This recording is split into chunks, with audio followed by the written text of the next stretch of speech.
Mm.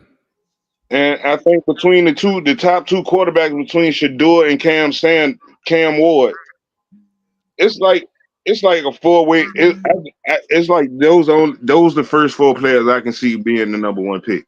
Okay. You picked a decent. You said the guy from Penn State, defensive end. What's his name? His last name Carter. Okay. Okay. Okay. Okay. Wow. Wow. Wow. Wow. Wow. Now let's go here Now for you a know I seen a D lineman the other day from Tennessee ran the 40 and the 4.7. whoa. A defensive lineman.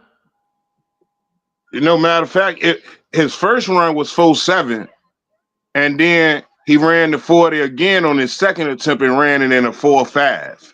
Good gracious. How big is this cat? 300 pounds. Good Lord.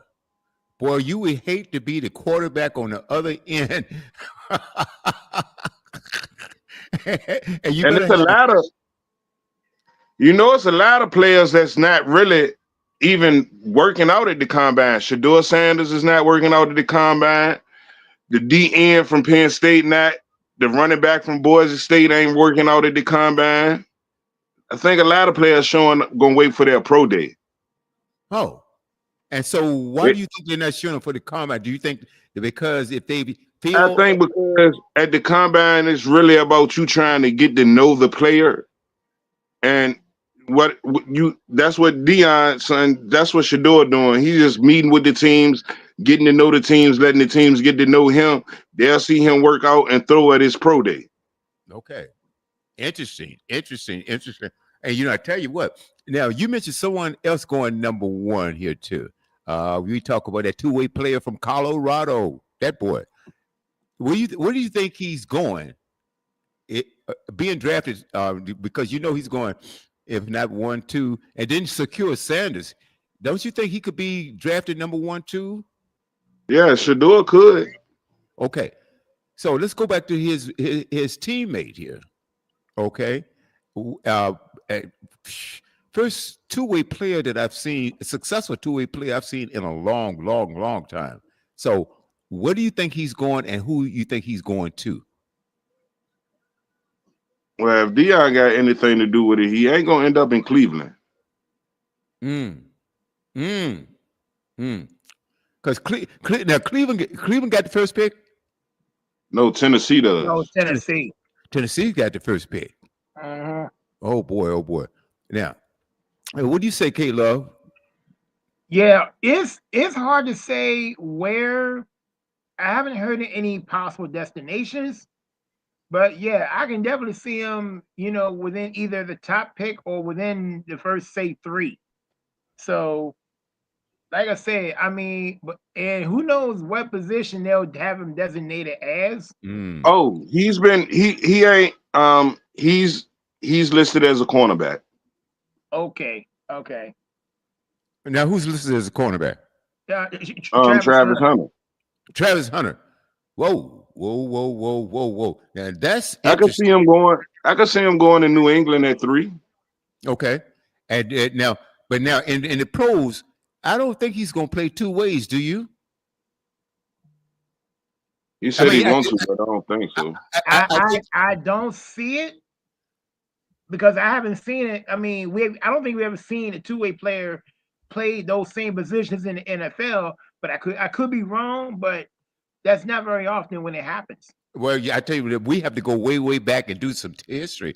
It's been done before. I can't remember who, but again, I can't see him playing two-way professionally.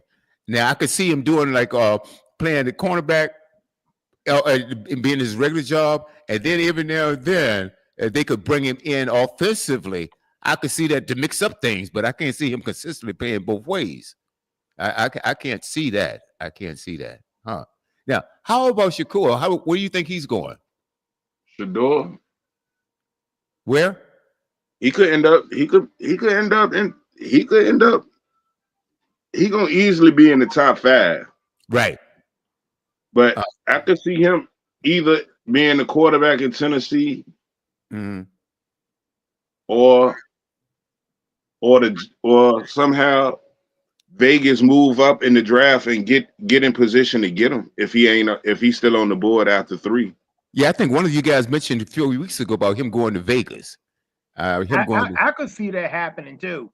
okay. Because I mean, Vegas needs a quarterback in the worst way possible. Vegas need more than a quarterback. Well, that's true. You got to start somewhere. You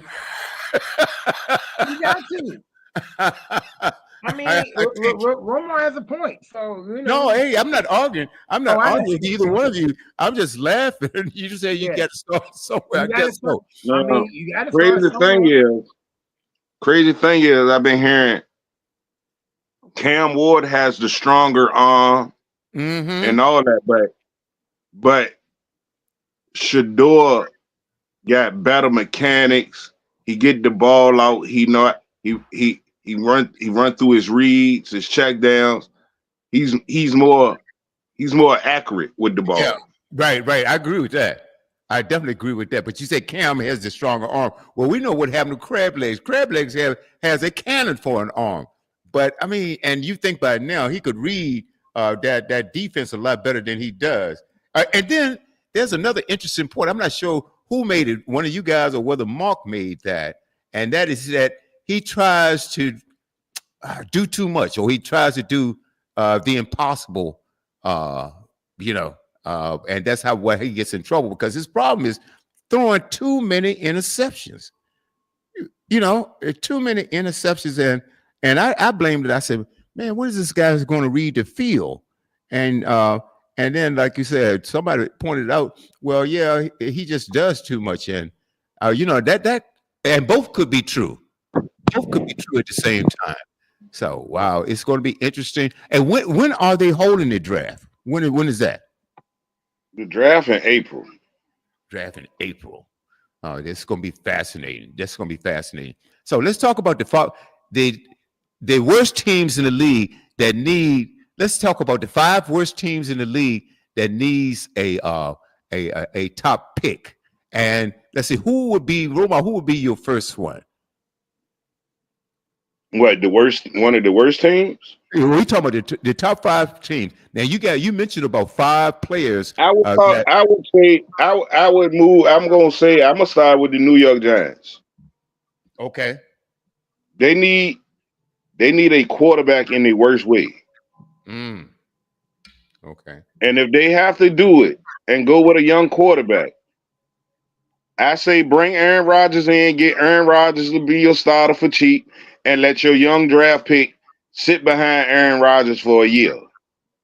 Okay. If I'm the Giants. All right. Okay. Tennessee, I guess I can see with Tennessee, if they pick defense first, I can understand that because their defense was not too shabby. It wasn't too bad last year. But they also need a quarterback too. Okay. Because Will Levis ain't the answer. All right. I feel with New England with the 3rd pick, and they got Mike Vrabel as the coach. Okay. I can see them going after Travis Hunter. Okay. Who else? You got Cleveland. Well, it's obvious you need a quarterback. I mean, unless you feel that you don't. Well, yeah, Crab Legs a free agent. Yeah, so you need a quarterback. And I would, if I was Cleveland, I'll go Cam Ward. Ooh. Yeah, that's now. Yeah. Whoa. Now okay. that's. I think that's a great pick right there. The only thing about Cleveland, man, how many first round draft picks first round draft picks have they had over the last couple of last decade or so, and they just still haven't done anything really. This is the only problem. So where do you think the problem comes at? Is that no, you're wrong, because they was a consistent playoff team when Baker was there. They just didn't want to pay Baker. Hmm. And Baker was a casualty of that Deshaun Watson signing. Okay. Okay. I Hmm. stand corrected. I stand corrected on that. Ah, boy. But still, I know they're a playoff team, but now uh, they have problems getting out of the first round. Would you agree with that? Well, Miles Garrett, he ain't gonna be there. He done turned down their offers for an extension. Well, you're gonna lose him on the defensive on the side of the ball. Hmm. So Cleveland got it. What do you say? What kind of problem they got? A culture issue, front office issue, a I'm coaching sorry to issue. say, if you want to learn or see what it take to build something, you might want to learn from what Washington did over this year, for real. I, Hmm. yeah, I was surprised by that. As a matter of fact, I was actually, I tease you a lot about the Washington, but actually, I got a lot of respect for them for what they did. I They mean, took, it's a lot of players out here in free agency that really want to come and play in Washington. oh yeah, interesting. Yeah, they want. It's a lot of buzz about them. So, what do you think with Washington? Because you couldn't always say that, but now you're saying players want to come there. I look at the Yeah, program. because you can see the culture has changed. Okay, my question. That's my question. And is that because you think they when they finally got rid of Dan Snyder? Yeah, Yeah. absolutely. Okay, okay. Now, I tell you what, that psychological game. I talk about that a lot, Kevin. I mean, like I seen an interview with Dan Quinn the other day from while he was at the draft at the scouting combine. Okay. Like him and the GM are really close. They talk a lot. They they like Dan Quinn said, it started with the owner, the new owner, and he's great.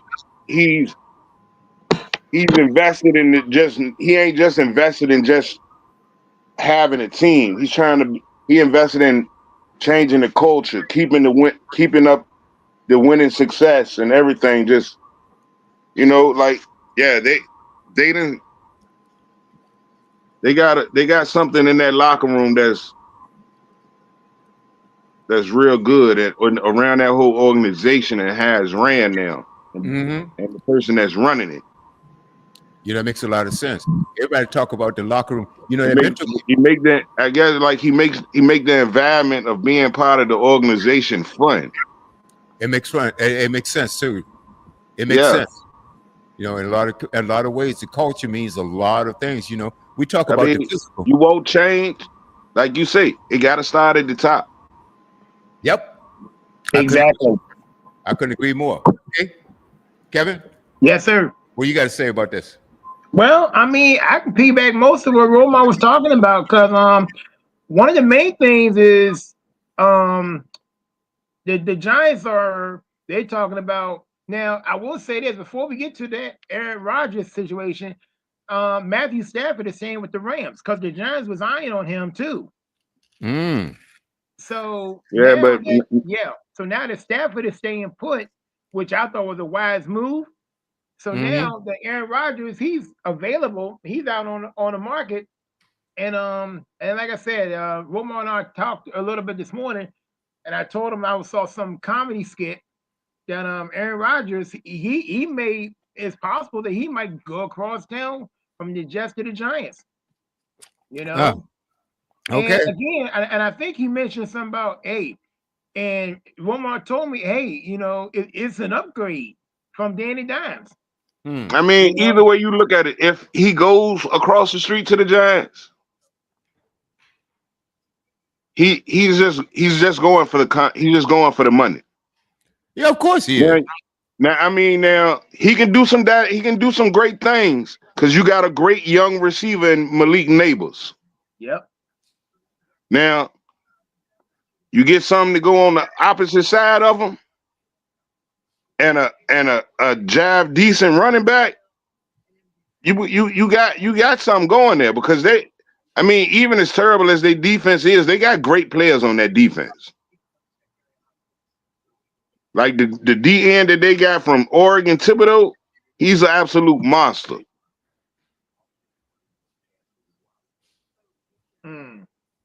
They got certain things, certain pieces. They got good pieces in place in certain young players. It's just the organization. I don't know what the owner, the GM, the coaches, or anything think. Now, if it were your money, your team, would you trust Aaron Rodgers, or isn't there a better? Now you talk I about. mean, if it was my team right now, I'm the Giants. I'll go get Aaron Rodgers for very cheap. Cause he ain't gonna get that 2-year deal that he got in New York from me. Yeah, he stole money there. I give you a 1-year deal around 20 million for that 1 year, and I'm gonna draft my quarterback of the future to sit behind you for that 1 year. Okay. All right. Kind of like an Atlanta Falcons situation. Right. Yeah, but Atlanta situation, they did that to themselves. Like you get this man this money. Okay, he didn't make the playoffs. We are talking about Kirk Cousins. Yeah, No. but now you got to take the hit because you want to cut him now. But just because of them 3-4 games that what's his name? Michael Penix. Yeah, them games that Penix came in and he played well. You don't know if you gonna get that Michael Penix playing like that all year, or you could end up getting, or Michael Penix could be another Richardson like in Indianapolis. Yeah, but there's only one way to find out. You got to play him. Yeah, you got to put him on the field. But you know, when you go spend that money and then you turn around in the first round and draft a quarterback, that says a lot to your quarterback. I mean, Kirk went out there and played, but I believe at the end of the year he really didn't care. No, he was hurt, man. He got hurt toward the end. Yeah. But the weird thing was the organization didn't even know about it. So and that's even worse. Yeah, right. absolutely. Either that or they're lying. One of the two. That's Well, right. How do you something not know wasn't your adding quarterback up. not hurt? All right. Hey, welcome to the set, Mr. Galloway. Derek Galloway, how are you, sir? Now, Thank you. oh, now I will say this though too, Cap. Think about it. I know they say Aaron Rodgers could be in play for the Giants. Kirk Cousins could be in play for him too. And the question is, which one would you trust? Kirk Cousins, or I don't trust either one of them. I was trust Kurt over A-Rod. I think Kirk cares more than A-Rod do at this point. I don't think A-Rod cares about anything else. Yeah, because like you get Aaron Rodgers on your team, you can't tell him nothing. He's like they said, he really wasn't even part of the locker room. And so yeah. So what kind of mess is that if you think about it? You know, because that's important. That locker room is extremely important. Even before you go on the field, man, you got to have a tight-knit group, right? It's like we're a band of brothers right here, and we got one brother, we don't know what the hell he's doing, right? So no, it doesn't work out that way. I'm like I said, I don't trust Kirk Cousins. I really don't. I'm not even a fan of him for real, to be honest with you. So anyway, so it's go ahead, Galloway. No, I'm sorry. Good, finish your sentence. I thought when you took a breath, you were done. My bad. No, that's okay. That's okay. So the question on the board is out of the top 5. We were talking about the top 5 draft picks, and where do you think they might go? I know it's just we're just having conversations right now because who knows how it's going to end up. You have teams moving up in the draft. You have teams. I mean, just selling. Well, you might have players that's working out at the combine that's going to really help their stock. Well, if you look at it, the top 3 teams in the draft of that top 5 the top 3 teams, what is it? Tennessee, Cleveland, and who's the third team? The Giants. New England. New England. Oh, New England. Okay, Yeah, 2 of New them. England got the 3rd pick again this year. Okay, well, I know the top 2. They need quarterbacks, and they're thinking about passing on quarterbacks for a pass rusher or a cornerback / wide receiver or somebody else. I think was top 3 or whatever. I got Cam Ward I going. think that's crazy. How do you I not got consider? Cleveland being the one to pull Cam Ward off the board at the number 2 pick. I got Tennessee going with the boy from Penn State. But And I got Travis Hunter going to New England to play on the other side of Gonzalez do on that you defense. agree with it though? I guess is the question. Do you agree with it? Because here's the thing: who are you gonna put back on the field as your quarterback? You gonna put the mayonnaise guy back out there? I get Tennessee? Yeah. I mean, they might. Then you're gonna lose your whole fan base, man. I'm being serious. If you do that, you're gonna I lose mean, your well, whole fan base. I think if Tennessee do take a quarterback one, it's gonna be Shador. Why do you say that? Because they try, like, he got better mechanics than Cam. Cam got the stronger arm and all that, but Shador sure more of a pro-ready quarterback. Okay. Hmm. I Yeah. just think that either one of those top 2 teams And Shador don't turn the ball over like that. Shador protects the ball.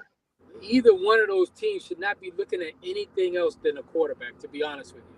I really think that would be a mistake to do that, to get whatever and then get a quarterback in the later rounds. I mean, they need But a we done seen the quarterback teams now. do that. Has it worked out for them though?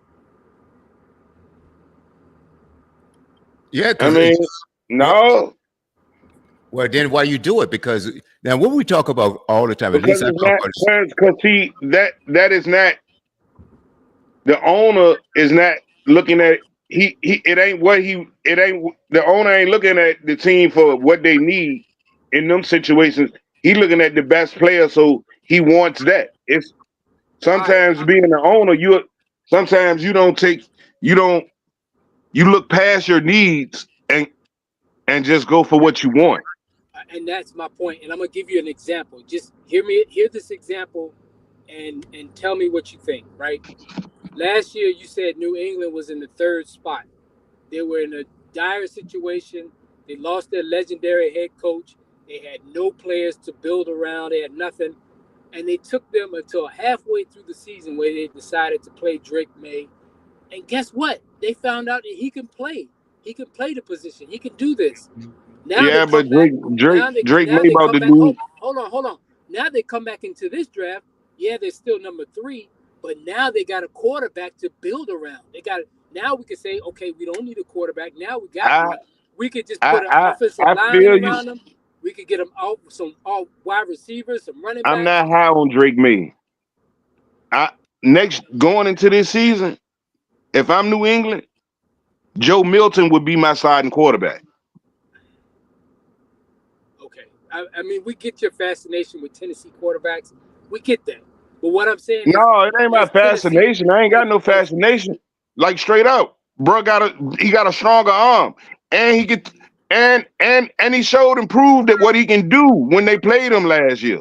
all right, then if you don't want to play him, then trade him and get some draft capital. That's what I'm saying. According to you, they got 2 quarterbacks basically. Yeah, So they did. They drafted both of them last year. yeah, but what I'm saying though, Roma, is they're in a better position this year Yeah, because they drafted a quarterback last year, 2 of them. So now they don't have to worry about that. You can build out your team instead of having to figure out which quarterback I need to lead this whole team. I got 1 or 2. Now I know I need to go get some weapons for them, get them some protection. That's what I'm saying that these 2 teams should do this year. Go get somebody you can identify to become the leader of your team, the face of your team, of your organization, and that way you can Number one, bring in fans. You can sell jerseys. You can start winning some games. That is what I'm saying is if you're a smart GM or owner, what I do. Mhm. That's my whole point. That's exactly right. Because what good is it getting yourself a top-notch quarterback if you're not going to protect him? All right, You know, hold on. So Derek, let me ask you this question. So Yeah. having said that, what position do you think New England needs the most? Offensive line, definitely. Okay. come on now. All right. That's exactly And, right. and, That's what I've been and, saying, and, folks. and the main thing is, and WB has preached this for almost a year, where does it all start? In the trenches. It does. There you go. And That's it. exactly right. And if you don't believe it, look at what Philadelphia did on both sides of the ball. Man, That's what they did. They bullied everybody on the offensive line and the defensive line. And if you don't build out your team that way, and then complement it with running back, then wide receivers and tight ends, then you complement that right to spread out. Philadelphia ain't just built that overnight. They started doing that years ago with Fletcher Cox and Jason Kelsey and so I forth. mean, and but so you know, forth. that's what they've been doing. That's what they've been doing. Like you said, they've been doing this for years. Right, but look what it pays off. It got them. How many Super Bowls they've been to in the last couple of years? Like three of them. 3 Super Bowls. And they ain't win all 3. They won 2 of the 3, but still, it gets them there because they're doing what? Replacing those offensive linemen with more in the draft. Replacing exactly those right. defensive linemen with more. Once they get old, they cycle them and replace them with more. I mean, that's the smartest thing to do. Yeah, they got a Yeah, quarterback. you build. I mean, that's one of the best things to do. You build throughout your draft. Yeah, you have a foundation you build off, right? Quarterback, Hey, what you left think? tackle, offensive lineman, center, guards. You build out, and then once you get that, you go get the complemented players like Saquon Barkley, AJ Brown, Smith, the tight end. And you do the same thing on the defensive side. You get your defensive line, then you go get your cornerbacks, you get your safeties and your linebackers and so forth. But they What you don't think? What work. you feel about What you feel about us letting Allen seek a trade? Jonathan Allen. Yeah. I really had hoped for them to restructure his contract, but he doesn't seem to want to do that. And as much as I love him, right? He's been here since day one. If he doesn't want to do that, in my opinion, he is not probably worth the production for $27 million a year. I mean, let's be honest. And if he doesn't want it, let him go. At least they're doing him right. Let him go find a place rather than them just trading him to, Yeah, and that anywhere. adds to our cap and our salary cap. We'll get an extra 16 million in cap space. Right. Yep. Then I mean, yeah. I'd rather them do that than just outright cut him. Do the guy. I don't want to see him go. I don't either, but he's not worth $27 million though a year. What the bad thing was he was injured half the season too. But he wasn't producing before then or last year like that. I mean, and you know what's so crazy? He played his best ball. He played his best ball of the year in the playoffs. He did for this year. Yeah, he did. But what I'm saying though is, I'm gonna be honest. Him nor Payne have been producing the last couple of years. Really haven't. I mean, when you're the worst run defense in the league, and that's your job to stop the run, you're clearly not doing your job. So, as much as I love the guy, Father Time waits for no man, right? It catches up with all of us. Hey, I got a question for the panel here, all of you guys here. And I'm still puzzled because I haven't gotten a clear answer. Why did the Giants let Saquon Barkley go? We probably would never get an answer to that. I can easy. Saquon, because they still won't gonna give Saquon the money that he was worth. No, they didn't have the money to give him what he was worth. He wanted a certain amount. They could have paid him, but they would have been right against the cap. Their problem was they spent all of that money on Kenny Galladay, and you probably don't remember this, and Daniel Jones. They spent all of that money on those 2 players. I remember Galladay because they got him from Detroit. Right, and they prioritized those 2 guys and there was not much left over. I mean, they had enough to give him, but they didn't want to be right against or over the cap the following year. And they felt like the running back position was not worth it. They could go get 2 cheap running backs, one in the draft and one through free agency, to replace his production. And as you saw, if you give Saquon Barkley an offensive line, That's right. is a monster. And he was already good with a poor offensive line. He just got his skills got magnified with a better one. That's right. That's right. That's right. You know, just right, Galloway, because like I said, I don't want to toot my own horn or pat myself on the back, but I'm always saying the unsung heroes haven't be that offensive line and that defensive line, man. And I don't think these guys get enough credit. Man, you don't need to pat yourself on the back. Just stick your head in the toilet. Romar, this, you know, I'm gonna keep it clean because this is a family show. This is a family show. I'm gonna leave that one alone. But I will get you. I will get you later. You can count on that. I don't care what you said. It ain't the same thing. All right. But anyway, let's get back to that. But no, just think about this, dude, because you can. How many teams have drafted great quarterbacks, man? And all they have a Swiss cheese offensive line, and look what it gets them. You got. Well, I can tell you one team in particular that always does it. What's happening? That's Cleveland Browns. Cincinnati right now. Oh, they've been doing it for how long? Forever. And that's my point. That's exactly my point. That's exactly my point. So anyway, let's talk about. You guys can look at Cincinnati right now with a great quarterback, but he gets hit too much. Yeah, he do. All right. And now, hey guys, tell me about this. Let's go around. Let's talk about offensive line and who's in the draft and who sticks out to you and who needs. Don't even ask me to talk about nobody on the offensive line. I don't know nothing about it. See, and that's the thing about it. The offensive line and that's the unsung. Those are the. I say we need to go back and get Brandon Scherf. He a free agent. I wouldn't give him all that money for his age. I mean, as much as I love him, he's great. I ain't say give him a lot of money, but I'll try to get him. Now, I was hearing that Chase Young might be out of return too. What's that? I was hearing rumors that Chase Young's name popped up having a reunion with Washington at one point.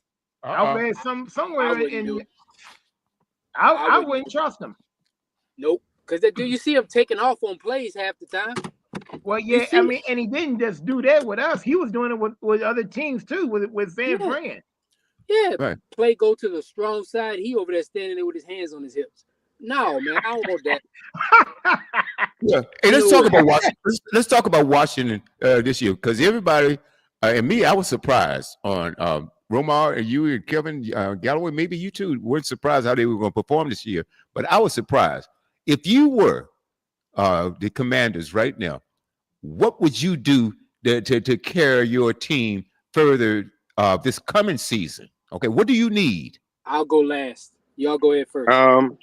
Me, I would re-sign a lot of key free agents that we had on 1-year deals. I definitely would go re-sign Bobby Wagner, Zach Ertz, Jeremy Chin. I'll look for me since we got a late first round pick. With my late first round pick, I'll go on the defensive side between the defensive line or the secondary. Mm-hmm. And in the later rounds,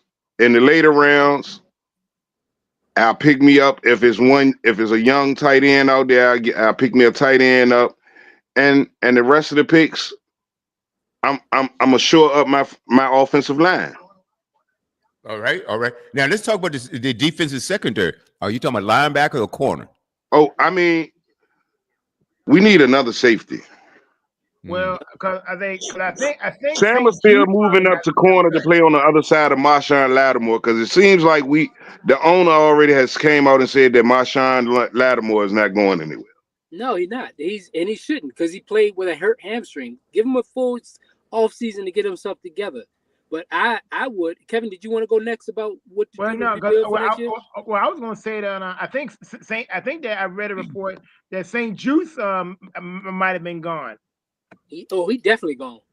Yeah, He definitely. and yeah, I think the writing was already on the wall, and we all saw that coming because we talked about this week after week how he getting burnt by and I look like he getting burned like turned over like rotisserie chicken. So Roma liked him. Roma said he was aggressive. yeah, I but said I never said that I liked him. Don't even put them words in my mouth. I said he plays over aggressive. I mean, Yeah. So if you gonna run your mouth, run it right. Yeah, that's what you I said. mean, he either gets burnt or he gets hit with a PI. Every Almost time, every other time. every third down, won't it? Usually, And that's when he played too aggressive. Wow. So what yeah, I would do? I would look for safety help. You know, that'd be one of the needs I would address is that. And again, you know, like you said, I agree with re-signing the 1 year rentals. You know, sign them up, bring Wagner back, bring Zach back, like the main. And I'm gonna tell you what, man, put I somebody don't around. want to lose Dante Fowler neither. He gone. He gone, bro. You What? might go ahead, because number one, he gone because he gonna want a lot more money because he had 10 sacks. He gonna want a lot of money. Number two, he gone because he don't weigh enough to hold up the end of the line on the line of scrimmage on run. You saw how they were abusing him on the edge of the run offenses. People I were think we're gonna running. I think we're going They were after that running. Dallas boy that's a free agent too on their defensive side of the ball. Yeah, but I'll make a push for that Dallas D lineman, and I'm sorry to say I'll make a push for Sweat. Fowler is more of a third down pass rush specialist, not a He's D. really a linebacker. Remember that. He was a linebacker. Yeah, and they had him playing DN. He's not. Yeah. Yeah. But here's what I would do. Number one, I would find out. The first thing I would do is find out from Bobby, are you coming back? And if so, how many years do you want to play? 1 or 2, right? Second thing I would do after I sign Bobby is I would trade John Allen, and I would ask for a 4th and a 6th, right, to increase my draft picks to give me more opportunities to pick. Oh no, I want a 3. I want a 3 and a 5. That might be too much. I mean, I'm gonna be honest with you. Teams know he hurt, and teams know he tore his rotator cuff or pec or whatever it was. So I think 4 and a 6 might be more favorable. Then after that, I'm going after either 2 things. I'm gonna draft a left tackle because Coleman ain't it. I'm gonna draft a left tackle, or I'm gonna go look at that left tackle at Baltimore, Ronnie Stanley, because he's up and Baltimore can't afford him. Either get him or draft a left tackle, and then I'm gonna take Coleman and move him to left guard, right? And then what I'm gonna do is I'm gonna look at 2 players from San Francisco, and it ain't Debo. One is Talana, that safety they got. That was an all-pro a couple years ago. He's a free agent now. And Greenlaw as another linebacker. And I want Bobby to kind of mentor him to take over, long term. So he'll be the future captain of the defense. Then on top of that, you go out and go get a veteran outside corner to move Mikey Sanders back to his slot position because that's where he thrives. He's a master in the slot. If you go back and look at Michigan when he was drafted. Offensive, I'm going back. I'm looking for an explosive running back. I want a running back that can hit the hole. I love Brian Robinson. He ain't it as far as a starting caliber running back. I think he's more of a short yardage, get first downs type dude. We need another right guard because Cosme's not coming back till like October, November because he tore his ACL. And then on the outsides, I'm looking towards either Metcalf, Higgins, or someone else, the opposite. We ain't gonna get Higgins. We ain't gonna get Higgins. It's already been said they're gonna franchise him. Well, They gonna put I the tag on him. I don't think he wants that, so that's gonna be a fight. But That ain't what it ain't got to be what he want, but that's what Cincinnati's going to do. didn't they already franchise him twice already? You No, can't they do it franchised third him time. once. Okay. Well, What? whatever. Kirk I'm looking Cousins got for franchised by us 3 years in a row. no, you can't Yes, do it yes, more he than did. twice. No, the last 3 years that Kirk Cousins was in Washington, we used the franchise tag on him all 3 years. We got to go back and check that. But okay, I don't think you could do it more than twice, dude. But anyway, that's what I would do as far as the wide receiver. As far as bringing those free agents back that we have, I would bring a few of them back, especially Chin, Ertz,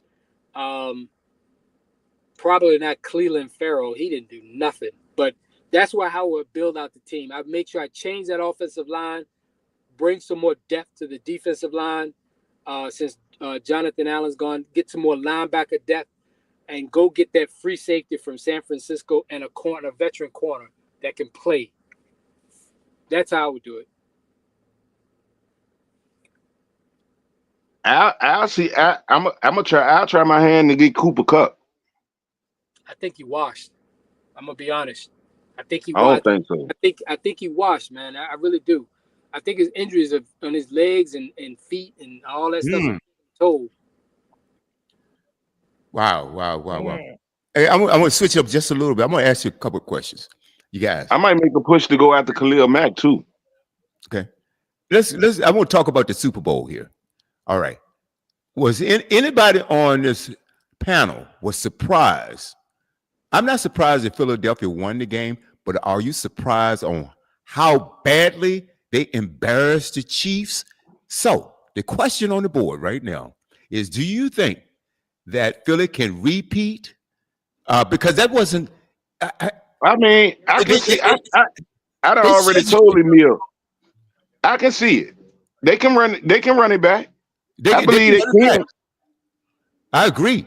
I believe they can, but depending on how much better we get, you might don't get a chance to run it back. All right, we're gonna see about that. Okay, but let us get back because I find this fascinating. Okay, because the way they surgically took care of Kansas City, I mean, it was like textbook.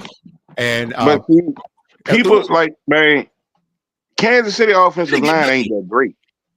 Kansas City offensive line is not that great. Well, guess what? Because look, I'm not going to disagree with you because outside of Chris Jones on the defensive side of the ball, I think their defensive line is undersized. What? Yeah, they were.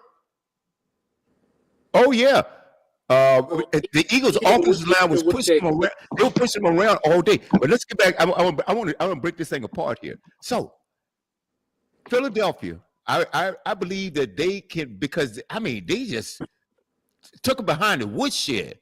So, what does you exposed something too, Romar? Okay, would you say that defensive line? It's undersized. Okay, yeah, I agree with that. But they built them like that on purpose. They built them like that. Yeah, because you got that one, you got that key ingredient in the middle that attract average batter's attention in Chris Jones. The way they're built like that on purpose because the Kansas City plays like this. They play with speed. They get a lead on offense, and then on defense, they chase after you. They're not built to stop the run. They're built to chase the quarterback because teams are trailing, and they got to throw to catch up. That's why they built them that way. But the whole point of the matter is, the question is, can Philly repeat? Possibly, but you got to remember, Philly replaced a lot of coaches. They replaced 3 coaches on offense. Oh yeah, I forgot they done lost their offensive coordinator again. And also other offensive coaches. Then on top of that, it takes a lot to repeat. You saw how tough it was for Kansas City to keep repeating. It's not as easy as just because on paper, you know, Philly's going to lose probably their linebacker. They're going to lose a defensive end and possibly 2 corners. They're not starting corners, but their depth is going to take a hit. I mean, like you said with Philly, they can lose them because now becomes the Cooper DeJean era. out there It in the does. secondary with It does, with but you got to hit on your draft again. You Wait a got to minute, hit on your hold on. draft again. But didn't you say run it back? Because like, what do you think now? Let's say they don't have to lose those players you talk about, right? oh no, Why? they're gonna lose them. They're gonna lose some of them because they ain't got the money to keep them all. All right. Okay. All right. Oh. But did it have a lot to do with? Okay, you still gonna have your starters coming back, right? But guess what? But see, you gotta find a new leader on that defensive line because what BG Brandon Graham gone now. Okay. All right. So you the GM, you understand that. So why don't you go out and get somebody that's going to at least come close to what you're losing? You're not gonna find. You're not gonna. It was easy for them to replace Fletcher Cox because Brandon Graham and Fletcher Yeah. Cox they were Philly lifers, Uh, and they done went through a lot of wars together. Yeah, but you got some. Now that's what your scouting is all about, though. Now You can't tell me that you can't it's find gonna be a minute before. Now they got Carter. He Jalen Carter, awesome, but he can get a little hot headed. Mm-hmm. Mm, mm, mm, mm. All right, let's go to KC now. They came so close, but see, I was hoping I was except for the game that they purposely just threw away, and that was the last game of the regular season. Right. They didn't even try in that game right there. Man, Okay. Baltimore and Buffalo got to get better. If in Buffalo, Baltimore, and Cincinnati are the teams that need to get better Mm. outside of the division that wanna have a chance at beating Kansas City. Well, let's talk about Baltimore because I had a lot of hope in Baltimore. I really do. What are they missing? What are the Ravens missing? Because I thought it was a good team throughout the year. Play calling, better play calling. Yeah. I mean, it's almost like Lamar has to get the better with decision making. I think the pressure is more on the Lamar than Josh Allen, and Joe Burrow, to be honest with you. Now, is Lamar calling all those plays? No, he's No, not calling. But but what it is, the guy situations ball you that. can't fumble the ball. Well, check it out. Yeah, guys, correct me if I'm wrong. What I see out of the Ravens is give Lamar the ball, and we'll figure it out after that. I mean, it doesn't seem any. Okay, going back to Philly, they had a game plan. Yes. It doesn't seem like the Ravens have a real game plan. Am I missing something? Well, just remember that phrase I told you and Mark before. Remember what the infamous phrase, everybody had a game plan till they get punched in the mouth. Uh-huh. Now, with Baltimore, and I criticize Baltimore than anybody else on the AFC side, because again, you got one of the best, the best, all right, I'm going to say the best running back in the AFC, and you ain't utilize them like talking about. You know, you've gone away from oh my goodness. Derrick Henry. You've gone away from him in crucial moments of the game, especially in the second half.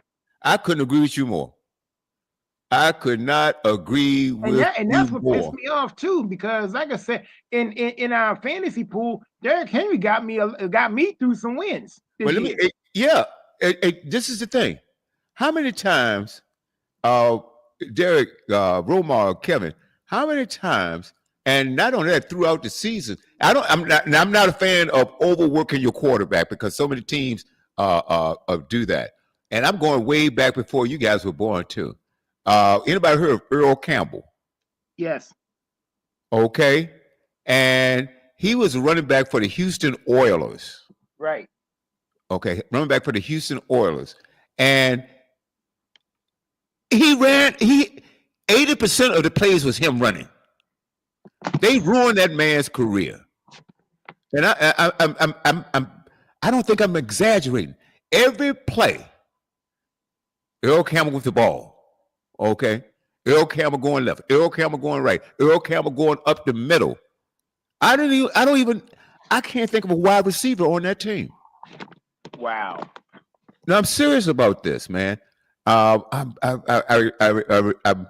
can see the coach, but I can't remember his name. All right.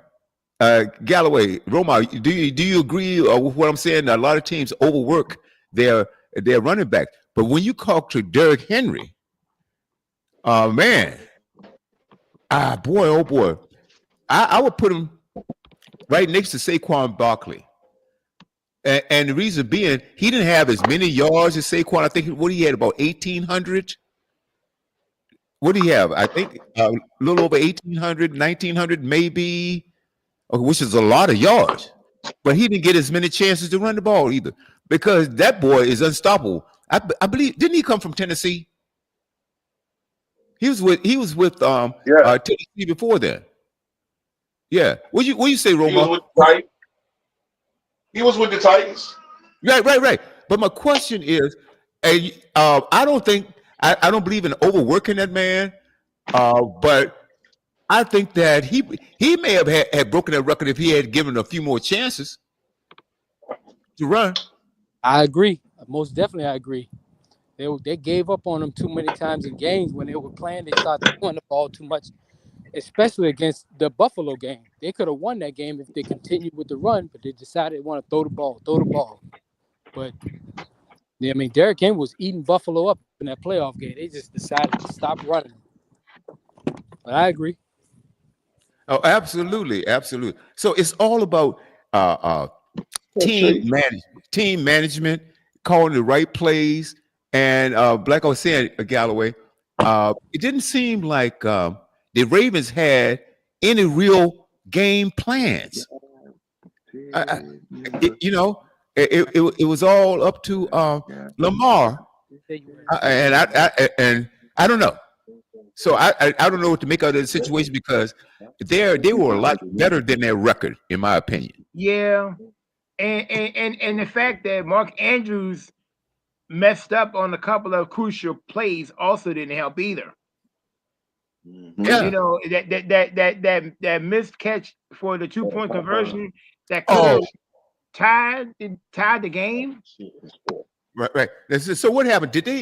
Why did they go for the 2-point? Did they try the 2-point twice and yeah, now the first time was questionable. I don't know why. I wonder why.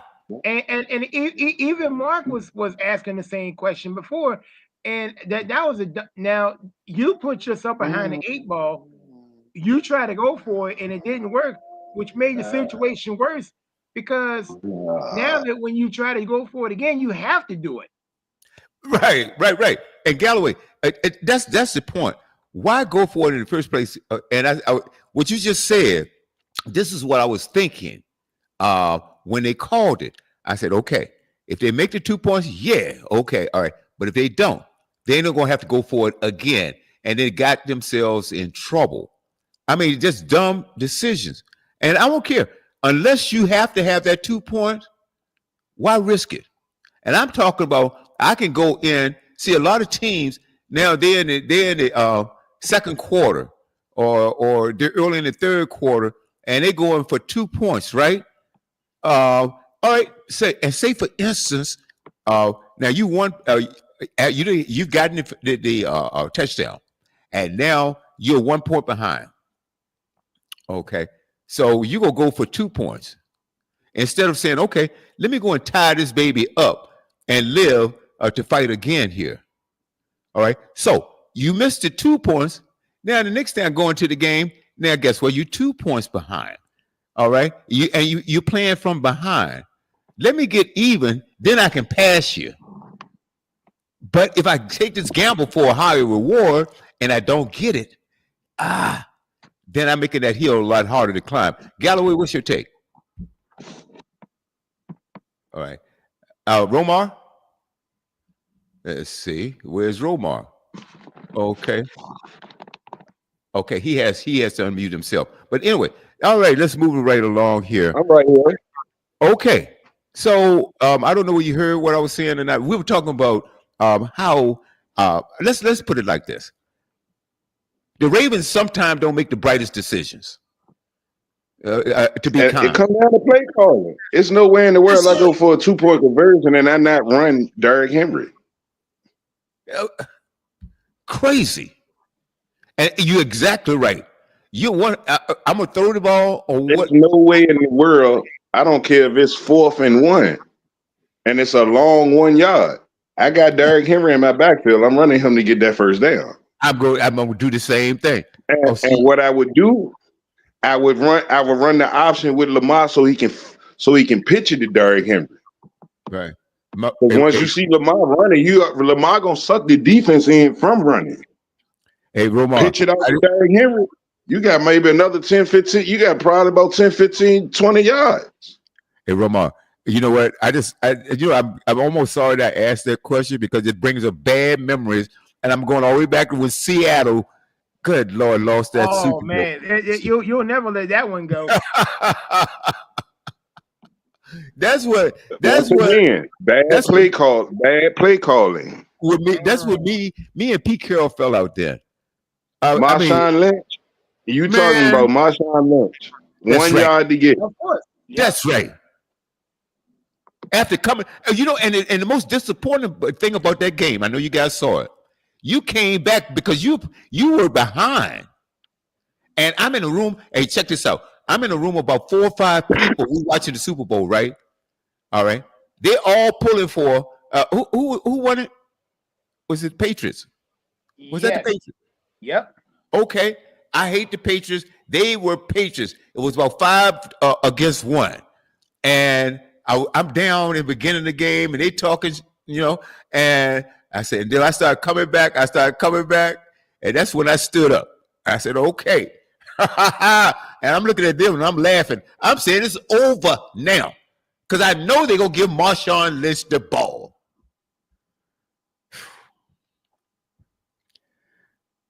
All right. So how'd that work out for y'all? So, there are lessons when you're looking at football, baseball, basketball, whatever the sport is, or anything, basically. Life will give you hints.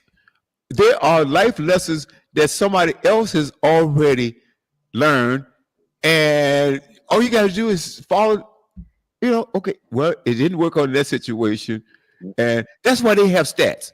You have noticed, well, this team has a 60-some% chance of winning here.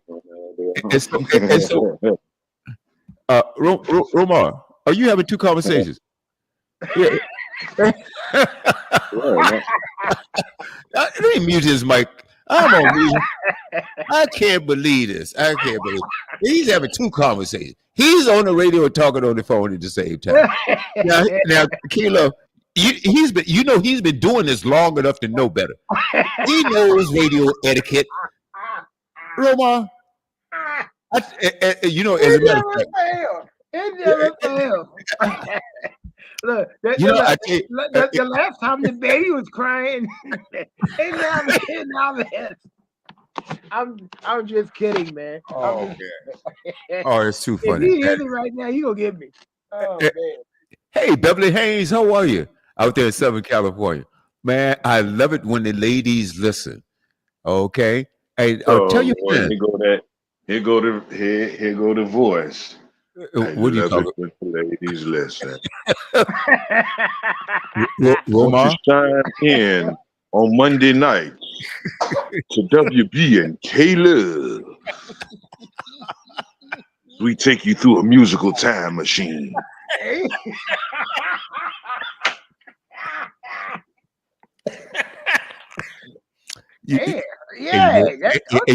Romar, that's pretty good, brother. That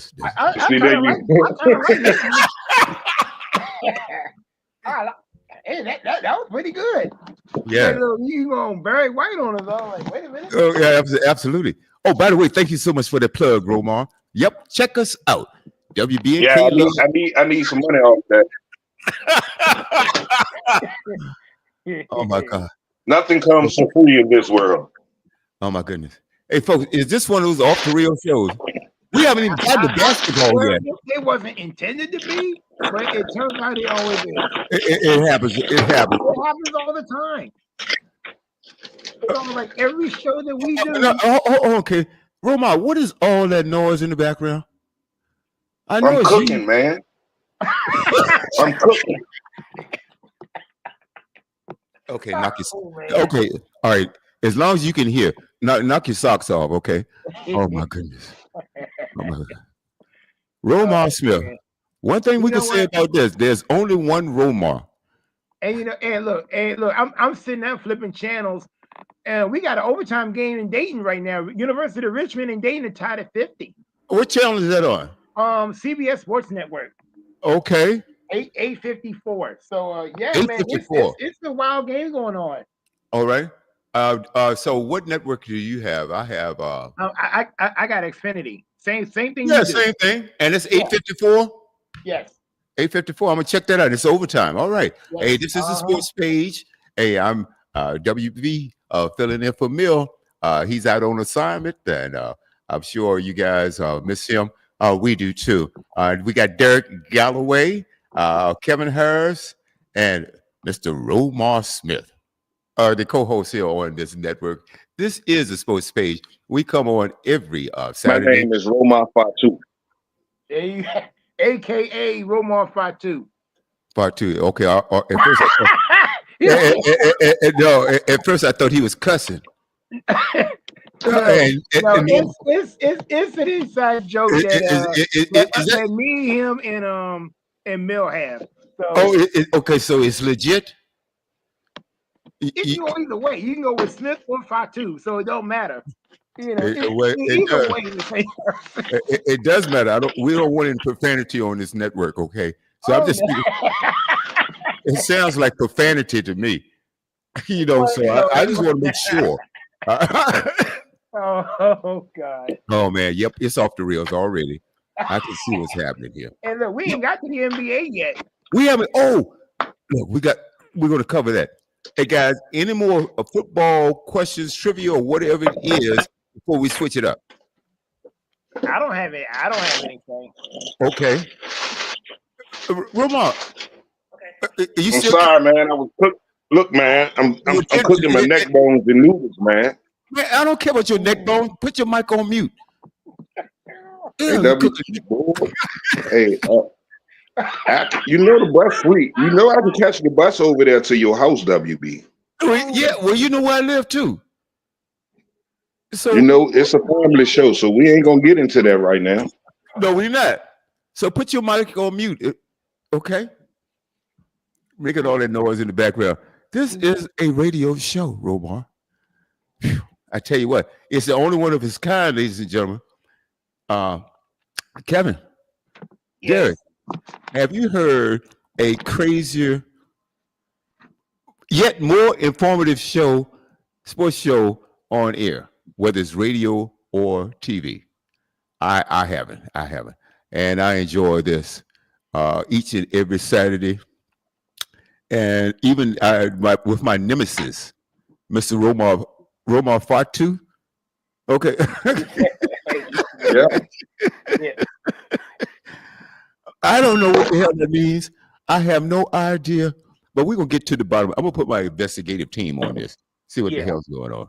All right. But anyway, let's get to some basketball. And what I would like to do, I want to start with women's college basketball, because women's basketball in general, which has evolved into something really watchable, really watchable. And I'm thinking going back to the last couple of years or so, 2 or 3 years, maybe 4. Well, that's not fair in the WNBA, because the ladies have always been out doing their thing, but they want showcase. They wouldn't broadcast, or they didn't have the TV sponsors that they do now. It's just an incredible thing. And then what happens with this latest rather, or these last couple of years, they've been showcased a lot more. And then you begin able to go back and they show some of the history of building up to where they are now. How long? One of you guys have to know. Has the WNBA been in existence? How many years? Well over 20. Okay. I met Rebecca Lobo in 1990, was it 89, 88, 89. So it's been longer than that. Let's see. Somebody do the math for me real quick. Yeah. I think Uh, it's probably been 30 years or so. 40 years. Isn't that 40 years? No, not 40 years. It's been out for a while, but but I'm happy because I remember in college and in well, not so much in, well, a little bit more in college because you had a lot of college students watching the women in college, but in the pros, you the seats were half empty, and I'm being generous. Yeah. Right? Well, actually, WB, you're actually right. The NCAA women's basketball tournament has been around since 1982, making it over 40 years. So we're talking 40, 40 years. including this should be 43. Wow. And if you go back, of course, they've gotten better. But you can't say when you had, like I said, I mentioned Rebecca Lobo. Who are some of your memorable and even now professional women college basketball players? Shamika Holsqua, Cynthia Cooper, Yeah, Oh, Don Staley, that's Don, right. Don Staley's my all-time favorite. Okay, so they've been doing this for a long time. Maya Moore. Wow. Oh, and W, I'm actually glad you brought this up because Diana Taurasi retired this week. Wow. That's And right. she's been doing it for at least what 2 decades. She's a bad girl. Yeah, one of the greatest to ever do it. Absolutely. You know. So it's not like they couldn't play. They weren't being played on. Like you said, they weren't being showcased properly. They weren't being showcased, but now they have been, and I am so happy for it. I'm so happy for it. But Right? see, do y'all that they got a 3-on-3 league called Unravel that come on every Friday night?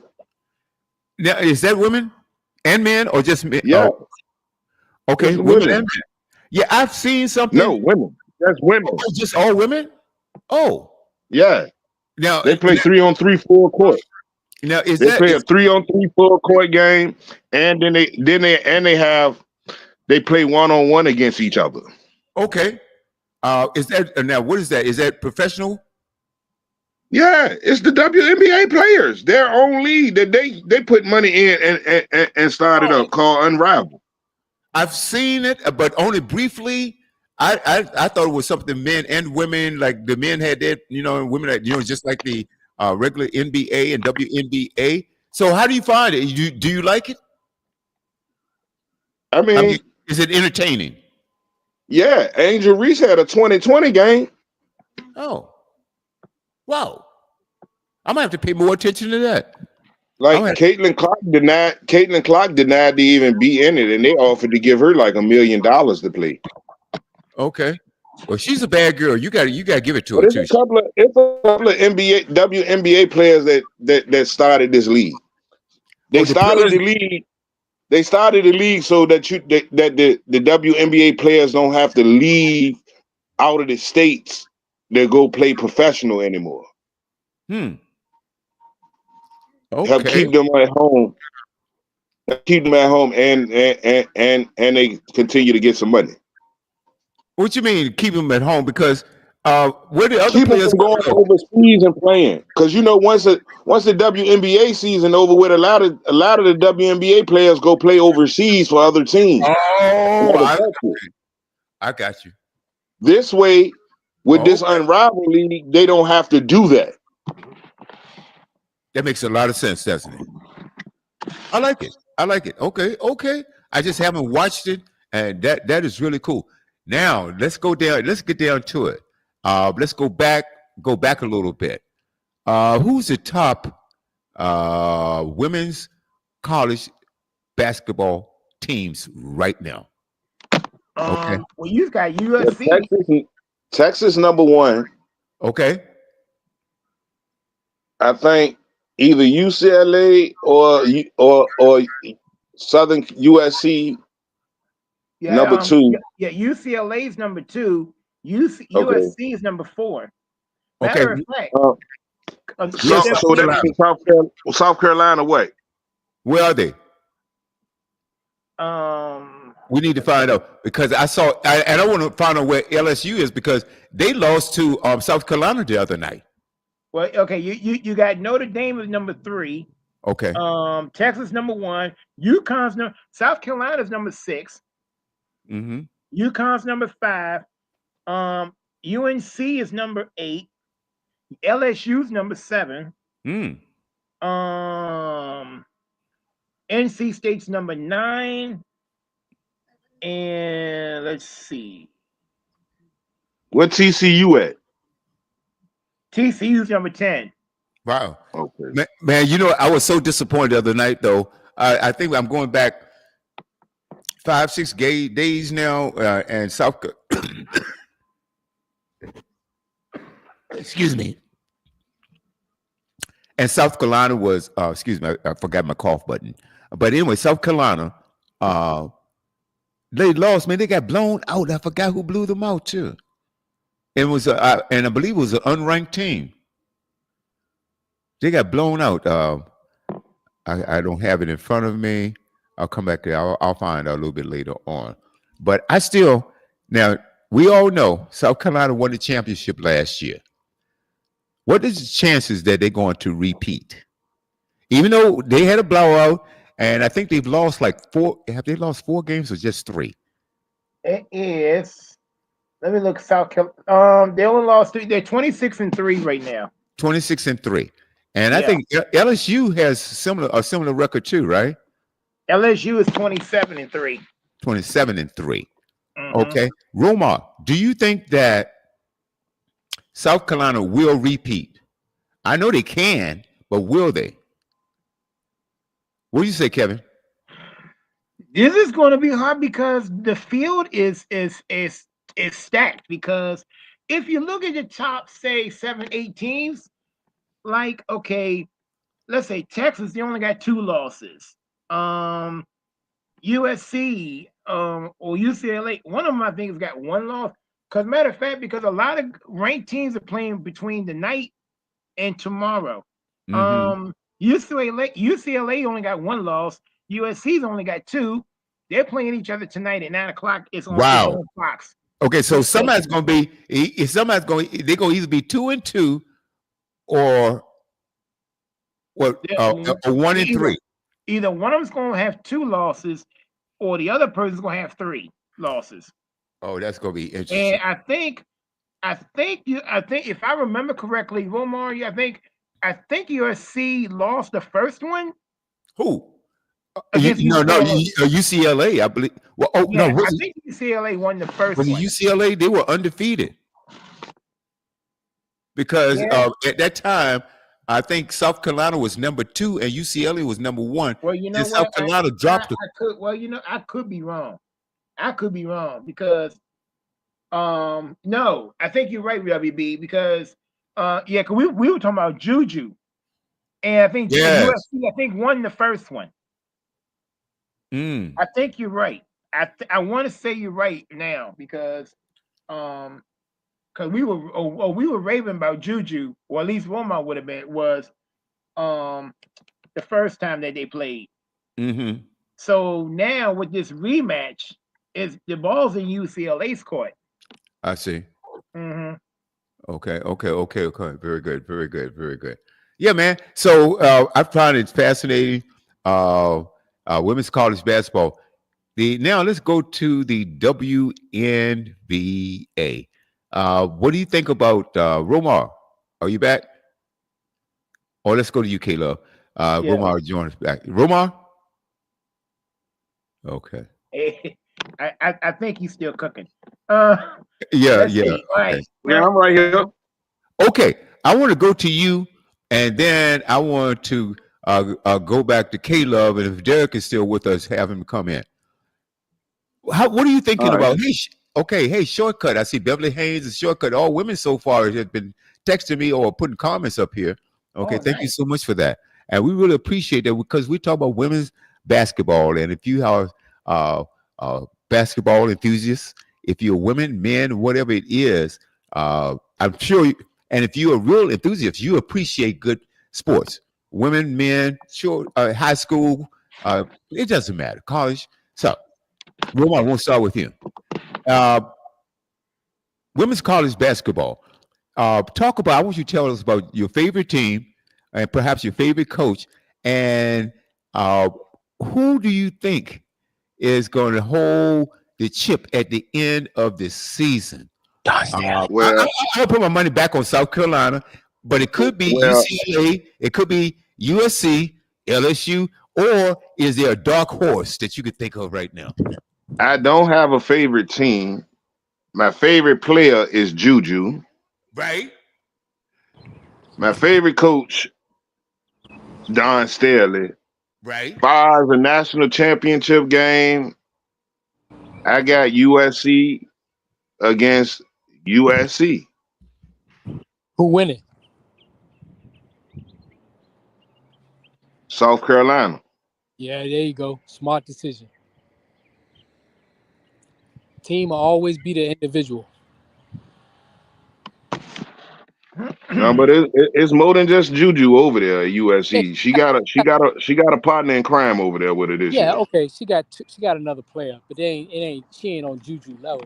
But South Carolina got at least 8, 9 deep. Yeah, they have in rotation. My dark horse, I got 2 dark horse teams. Texas and NC State. I could see Texas. Yeah. NC State, okay. And nobody talking about Notre Dame or LSU. I mean, I would probably, if I had to pick a dark horse, I would probably say Notre Dame, possibly. Homegirl Hidalgo is nice, but girl with the goggles, people sleep on her. The girl with the goggles. Okay. You'll find out more about it. You'll see as the season go along. No, I'm just saying. Okay. I ain't really checked her out. I ain't really seen them play too much. I know that they did get knocked out by NC State though.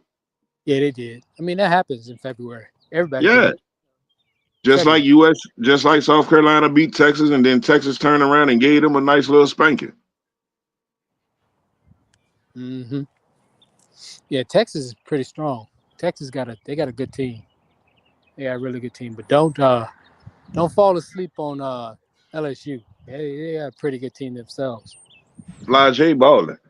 Yes, she is. I didn't think she was as good as as she is. You ain't know that she was good as advertised. I mean, her first year, she just looked a little above average. But she balling. I thought she was better rapping than a baller, to be honest with you. And I'm not saying funny. I'm just saying I thought she was a better rapper than a baller. Again, that was year 1. Now she's on year 3. Oh, that's too funny. Yeah. So the reason why I asked that question because like March Madness starts when? Oh, like I would say between my birthday and Roman's birthday, right around that time. But mid-March sometime. Mid-March sometime. Okay. Mid-March sometime. And you know how that dark horse sometimes come up and shock everybody. Like we're talking about UCLA. We talking about USC. We talk about South Carolina. Who else we talking? Who else we talking about in this race? Right, LSU, Texas, LSU, so NC State. Hey, TCU not a bad team neither. They can make a push throughout the tournament.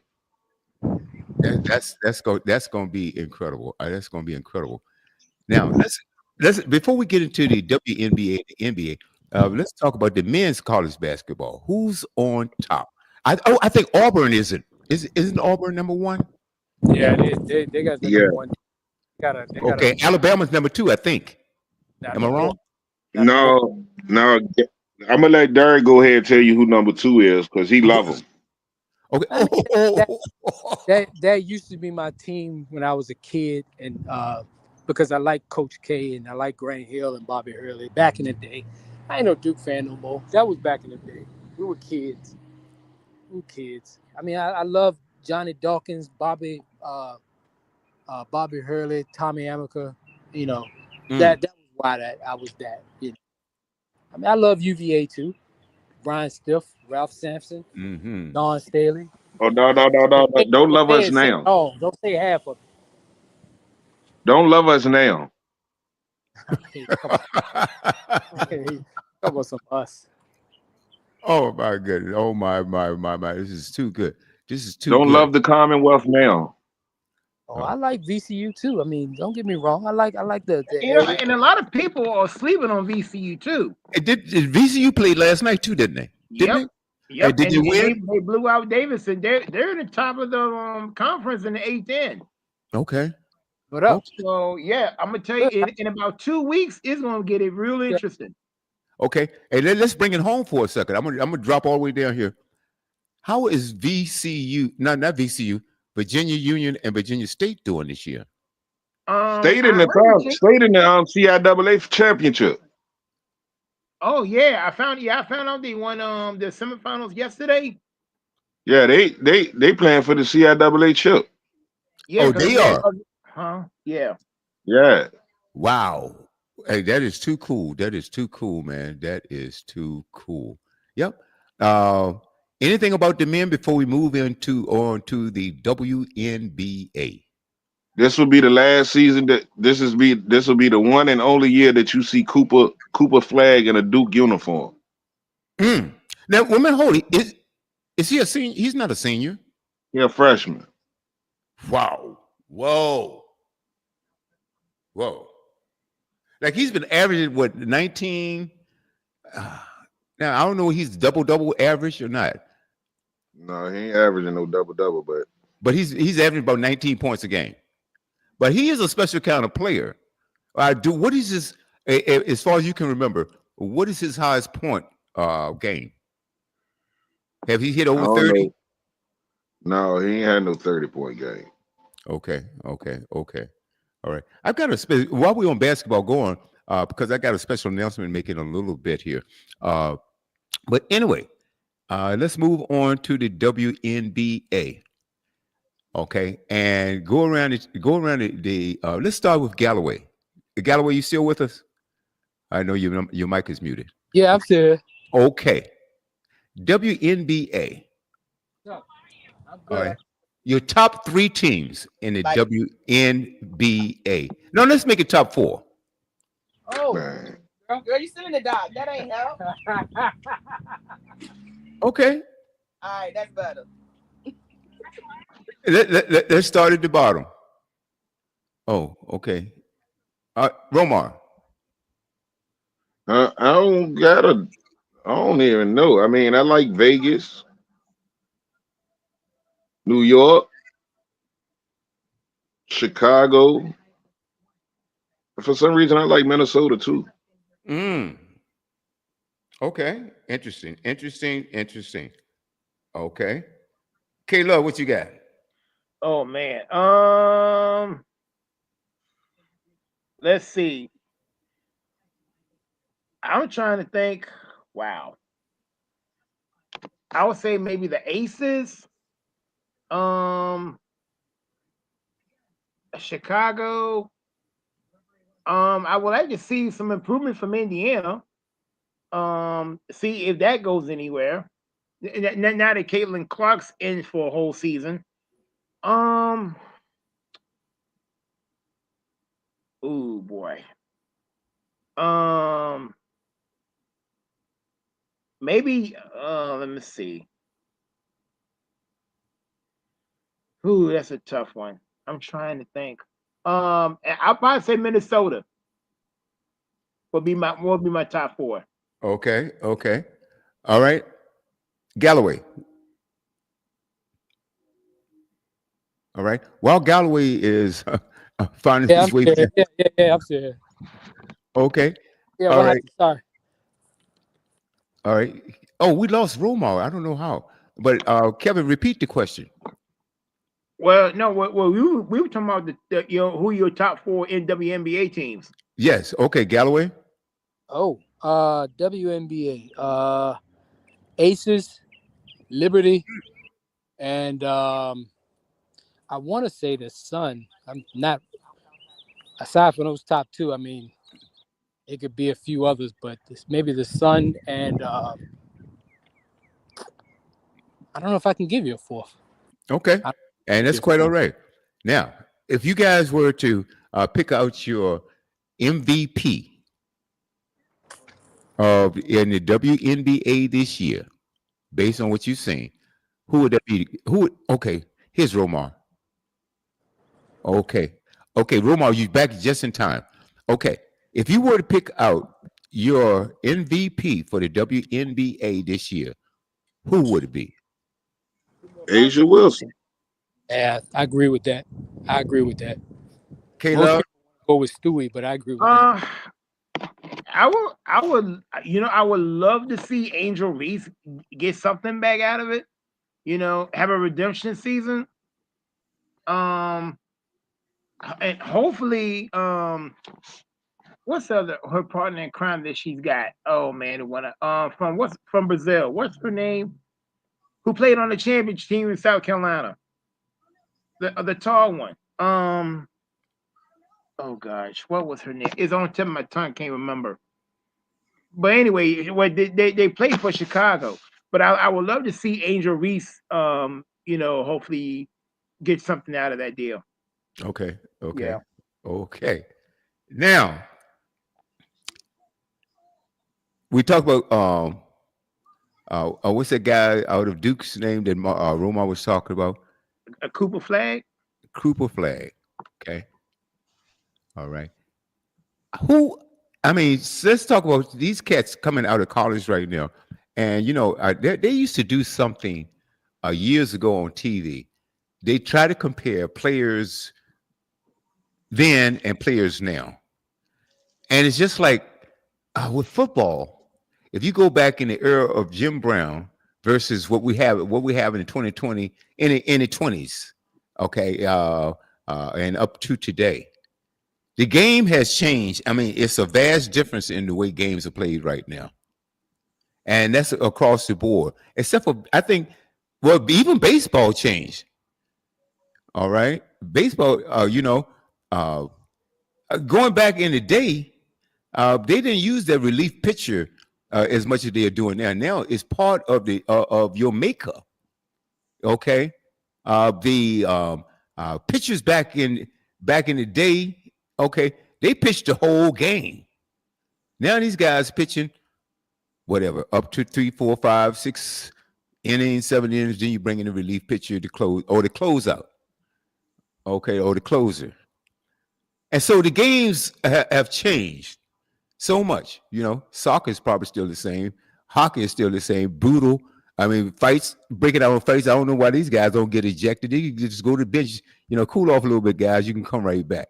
But basketball is not the same thing. Football, you get if you get caught spearing or whatever it is, you can get thrown out of the game. You ain't coming back. Flagrant foul. If it's a flagrant two, you're ejected too, right? Yeah. So I understand that you have to put some constraints on. You don't want a boxing match to break out in the middle of a basketball game. I understand that, but I think, and these referees get on my nerve. A guy touch a guy and it's a foul.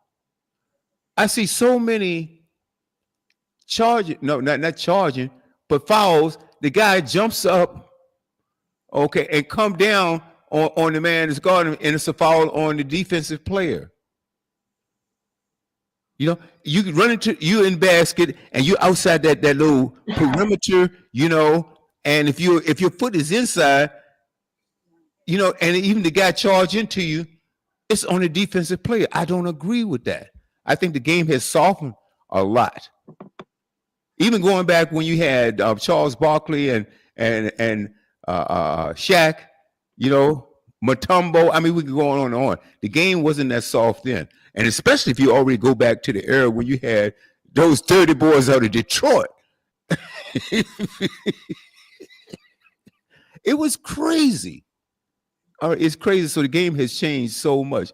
So the question is, do you like basketball now where you got 400? Well, they changed up the doggone All-Star game. This crap that I saw, I didn't even watch it. You ain't missed nothing. I didn't even watch it. You know, I don't know what that meant. I don't know what it did. I don't know anybody that really applauded what was going on. But Romar, Galloway, Kevin, any of you guys jump in right now. What did you think of this NBA All-Star lineup? Kevin? I think they tried. I think they tried to do whatever they could to salvage the event. But to me, I'm so used to East versus West. Right. And I think the last time that the game actually meant something was when I think that the moment that everything changed was when Kobe Bryant retired. Mm. And the time that it actually meant something was when Kobe's nose got broken by D Wade, believe it or not.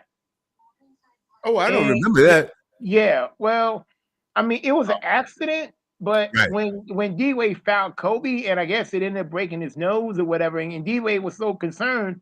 The next and the Heat was playing the Lakers the very next week. D Wade was so worried about what the consequence. He was asking Kobe, "We good?" And Kobe dropped like 35 points on him like the very next week. But like I said, everything changed when Kobe said, "Rest in peace." I think you answered my question. Yeah. I like the old format, but I like it when they played defense. Yeah. Okay. And I do recall when it started getting up in like 120, 140. Yeah. But then it kept climbing because nobody's playing in the defense anymore. And I think, there's Mark right there. Hey, Mark. Hey, yeah. How you doing? I'm doing great. We're talking. Okay. I hear a lot of noise in the background. Yeah, hold on. Okay. All right. So yeah, man. I think, but this crap that I saw, it wasn't worth watching. It wasn't worth watching. I saw a little bit on Sunday, and the format, it makes no sense. I think the answer to it is that get back to the regular format where you have the East versus the West. You don't put anybody's name on a team. I don't want to see LeBron's team versus Antetokounmpo's team or right. I don't care whose team. No, get back to East versus the West. Okay, because when you start doing that, you kind of LeBron's team. I mean, come on now. I don't care who it is. No, get back to East and the West, and the simple answer is play some defense. Okay, because you're an all-star for a reason, and what got you to be an all-star was the offense and the defense. All right. Otherwise, and then one time it was just a slam dunk contest on Sundays. Right. Oh, player come down, he's not guarded. You throw the ball up in the air, he slammed dunk. I mean, come on, man. That's the kind of crap you do in warm-ups. And not for an all-star. So moving right along. I'm gonna start off with this. Hey, Mark, if you back, jump right on in. Galloway, I need you, and Rumor, I need you. I want to know: did you guys see the game last night between Cleveland and Boston? Now I know Kevin did because I called him and he was switching back and forth from the WWE back to the game back. I said, man, look. As a matter of fact, the game was so bad in the very beginning, in the first quarter, I started to turn on the WWE, and I don't even like the WWE. Oh my gosh! Whoa! Okay, anybody? Because I have more comments after that. Okay. Let me set the table for a second. In the first quarter, at one point, Cleveland was down 23 points, or was it more than that? Well, you know what? I didn't find this out till later that it was 25-3 in the middle of the first quarter, and I'm thinking like, why? And then they had a picture of Jason Tatum. He's like, man, get out of here, man! Y'all ain't worth nothing. Yeah. Oh yeah. Oh, he was flexing. He was talking smack the whole way through, and I'm like, what? 25-3 in the first. See, In the first. Oh, now what was it? What was it? What was the final score of the first quarter? I mean, no, the first quarter. Oh, I don't know. I didn't watch that part. So 22-point margin was the largest during the first quarter. Yes. Is that right? Now, what I also did find out later on, they scored 73 points at halftime, but they only scored 43 the rest of the way. Wow. So at halftime, what was the score? Had Cleveland climbed back into within 10? Because at one point I saw. I mean, well, yeah, the definitely. I don't remember what the halftime score was, but somehow whatever, because Cleveland came back. Because I really was watching basically the fourth quarter on, and I mean it turned out to be great because it was back and forth and all of a sudden Cleveland wanted it more. So I tell you, I was fascinated by it because I was watching the entire game, right? And so at first I started, like I said, turning to something that I said, I might watch the WWE. I said, well, no, let me stick. I said now, and this is I'm back, y'all. Okay, great. Okay. Hey, Roma, I'm glad to have you back on this because let me set it up for you, right? We're talking about that game last night. I know you saw it between Cleveland. Hey, fellas, I got to get to a phone. Get my phone plugged in. It's gonna die out. Give me like 5 minutes. Okay. All right. Good. All right. Okay. Hey, Ro. Yeah. Okay. So I called Caleb because Cleveland was getting the dog beat out of them. Okay. And I know you saw it. I know you had to see this game. Cleveland versus Boston, right? And in the first quarter, the biggest deficit, Cleveland was down 25-3 in the first quarter. And my thing was, dog, I know you guys talked about it. The first thing that came in my mind was, man, you guys, I'm wondering. You gotta sometimes you gotta weather that storm, and you just gotta wait. Sometimes, like the change of that game happened when Cleveland took advantage of the momentum that they was building. Okay, but this is my question to you, Ro, because you know how you guys were saying now, and I still don't think they go into the Eastern Conference Finals. Okay, hold on. But I just thought about you guys, okay, because I know I'm not saying you specifically, and I don't remember you saying how Cleveland fades when it comes to the postseason. But last night it seemed like it was a playoff game, though. Not necessarily in the first quarter, but it seemed like because it was back and forth, and man, one time Boston was on such a hot streak, man. I swear I could see smoke coming from my TV. They were hot, man. Look, and so I'm saying, wait a minute, does Cleveland belong? Are they overhyped? Are they as good as advertised? Because Boston was dropping threes like rain coming out of the sky, man. And look, Cleveland a good team, but I just don't think they got enough to get past Boston, or Milwaukee or New York. What? You said Milwaukee or New York? Because New York, I look at New York's been playing great ball all year, but they showed a sign of weakness the other night. So, who was that? Hey, New York, the number three seed in the East right now. Okay, so who beat them? Here's the issue that I got though. The Knicks haven't beaten the top teams. They're 0-7 against the Cavs in Boston. Think about that for a minute. See, that's my issue. We'll correct those problems by the postseason. Okay, I hope so. Because look here, I'm not anti-New York. Matter of fact, I've been lobbying for New York, man, for years. Because if you talk about basketball fans, in my opinion, New They got York the best fans, fans in the world. don't they? Because you seen when they were just dog. I mean, their records were dog, but the stands were always full, weren't they? Always full. So my hat's off there. So I felt bad for the fans. I said, I hope New York just really turn this thing around, right? Just really turn this thing around. Because the Knicks at one time, well, we're going all the way back when the Knicks were something to talk about. As a matter of fact, they called it the basketball capital of the world at one time. New York was, not Los It's the Angeles. Mecca. That's it. It's the Mecca. That's it, bro. Wow. As a matter of fact, it's a fascinating place. And one regret that I have, because I was in New York for several weeks, years ago, when I became a broker, right? And I used to pass by the Mecca. What was that sports arena called? Madison Square Garden. Madison Square Garden. Every day. I never went inside. And I kicked myself right now. Man, why don't you go inside? But it wasn't basketball season at that time. And what the WNBA was playing. And like I said, I told K Love, I met Rebecca Lobo.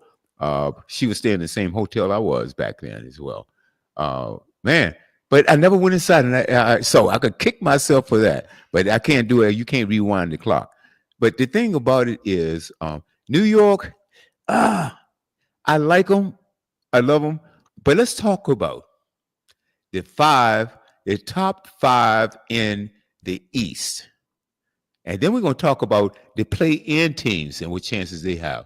Okay, Romar, your top five in the East, and then we're going to talk about the play-in and who you think is going to come out of the East, okay? Romar, the floor is yours, and without interruption, then we're going to K-Love.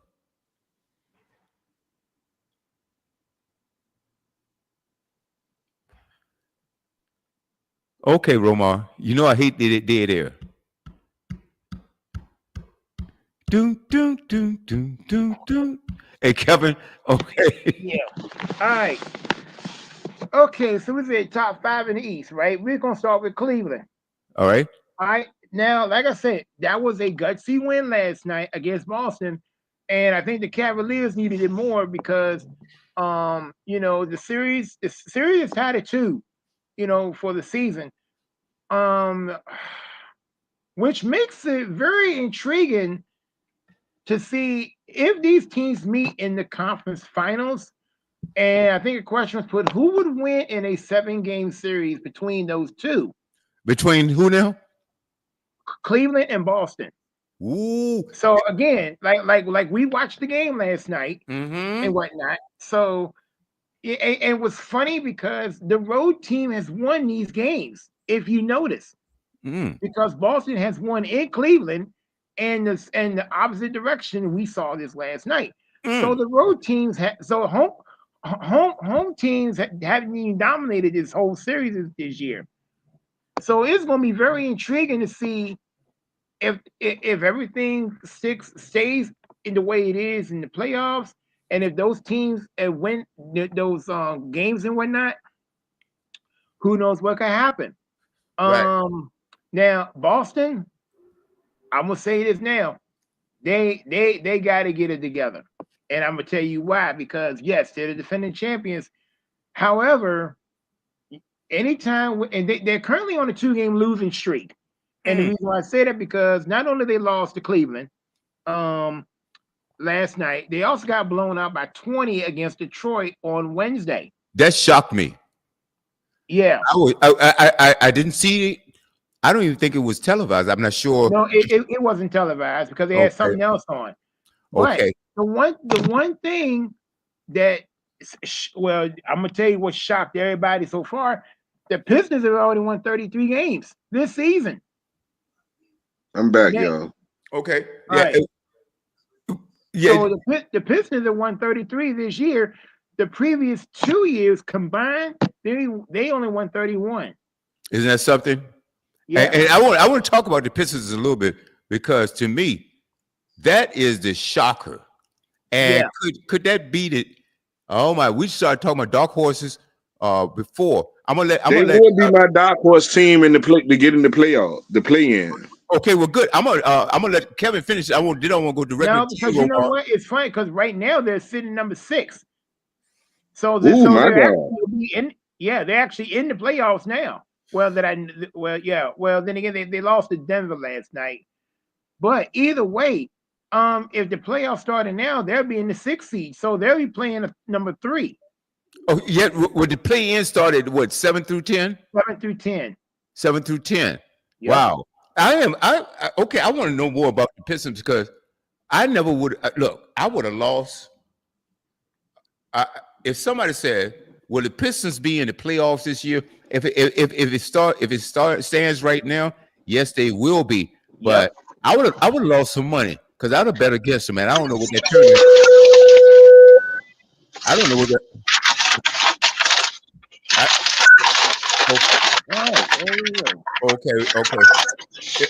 Okay. That's Mark. Okay. Anyway, I would have lost money. I definitely would have lost money with the Pistons. So, okay, so that's your top 5. We're not finished with your top 5. No. Okay, so we got Cleveland. We got Boston number 2. Number 3 is the Knicks. Like I said, I'm concerned with how they can do pretty good. Oh, they did beat. Oh, by the way, they did beat Memphis last night by 1 point. Okay, Mark, you got a terrible connection there, brother. Okay, we hear some terrible feedback. What happened to my your Grizzlies got beat by Grizzlies, man. You know, I don't claim many teams. I know. Well, but you do claim Ja. I do. That's my boy. You do claim Ja. And he's been so far, God, thank God, he's been behaving this year. Oh, yeah. Well, I guess that talking to, kind of like, I guess he had to talk to his dad to try to get it through after he lost all that. Well, when you lose all that endorsements and all that money from the previous year, it's going to humble you. Oh, absolutely. I mean, you lose an entire bag by participating in all this foolishness. Something's going to happen. You have to be humble in some sort of way. Mm-hmm. So now he's on his best. Now that he's on his best behavior, now Memphis is sitting at number 3 in the West for right now. Right. Now back to the Knicks.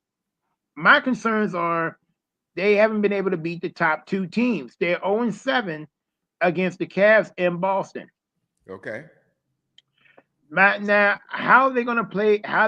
Now? And here's the wild part: if the playoffs started now, they'll be playing the Pistons, and and it would not. And don't be surprised if the Pistons mess around and win a playoff series. You heard it here first. Wow. Before I get into you, the Knicks might be upset by the Pistons if this sticks out the way it is.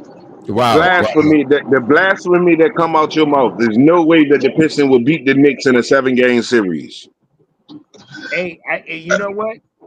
Hold up. Let me ask you a question. What makes you think that cannot happen? Think about it. Okay.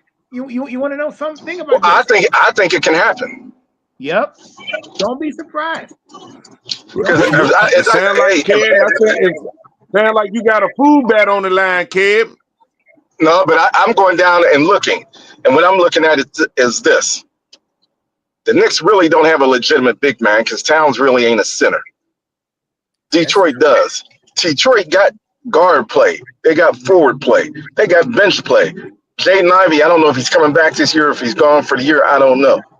But cut and dry on any given day, Cade Cunningham can drop 30 on you like it's nothing.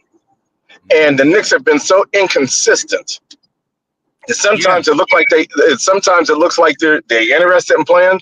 Sometimes they look like it's just a pickup team that got scrambled at the Y.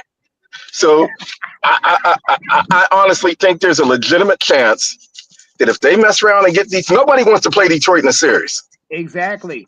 So let it be New York. and they'll be looking at a new head coach next year. And Romar, and for some reason, Romar disagree with you, Mark. Romar, what I do you mean, say? He disagrees with both of us, and Yeah, that's perfectly fine. Because yeah, again, and I love it, and that's what this is all about. We love disagreements. We absolutely love it. Hey, Caleb, so you finished with your top 5? well, okay. The other one is Milwaukee, which oh man, you never know which version is going to show up. I mean, here's the deal. In my opinion, go ahead. the way that people are playing at this point, a team from the play-in tournament can actually end up in the Eastern Conference Finals. And there's no set in stone team. Boston ain't doing what they supposed to be doing. I thought Orlando would have took some steps forward. They haven't the way I thought. I'm telling you, like Kevin said, you get a team like Detroit, or get a team that lucks up like, say, Atlanta or something. Those teams a team decide they want to play stupid at the wrong time of the year, they can be knocked out. I mean, honestly, the one team, because right now Detroit's sitting in number 6, and again, like we were just saying, I mean, and that's the one team nobody really wants to. They're a bigger problem than we thought, because remember, the previous 2 years they only won 31 games, and we're sitting at 33 this year. And you know what? Here's the fun part. It's almost like we're watching a repeat of what the Commanders did from one season to the next. Remember, the Pistons only won 14 games last year, and now they already got a 19-game improvement. You know, around this time, and they even gave a graphic early in the week. They were 8-48 around this time last year. This year, they quadrupled their wins to 32. So what does that tell you? Well, you know, and let me ask you. I appreciate that, and let me ask you a question, Mark. So you mentioned something about Detroit versus New York in the first round, and New York might be in some trouble because they don't have a legitimate big man. Do you think that's the difference in why Detroit is playing the way they are playing right now? Well, they got Jalen Duren. That dude is playing, number one. Number two, like I said, that Cade Cunningham has just gotten better each year he's been in the league. He got pieces around him that's working out. In New York, you got several things that people look at and it ain't happening. You got Mikal Bridges, who I think is a good player, but I don't know. I think he could be doing better. Everything is coming off of Jalen Brunson. Cat shows up tonight, then he might only have 5 points tomorrow night. The problem the Knicks had, and this is just my opinion, where the Knicks messed up is when they let DiVincenzo go, and I understood they had to do that to get Towns, because Julius Randle ain't raising hell in Minnesota either. But when they did that, they really messed up the nucleus of that team, in my opinion. Yeah.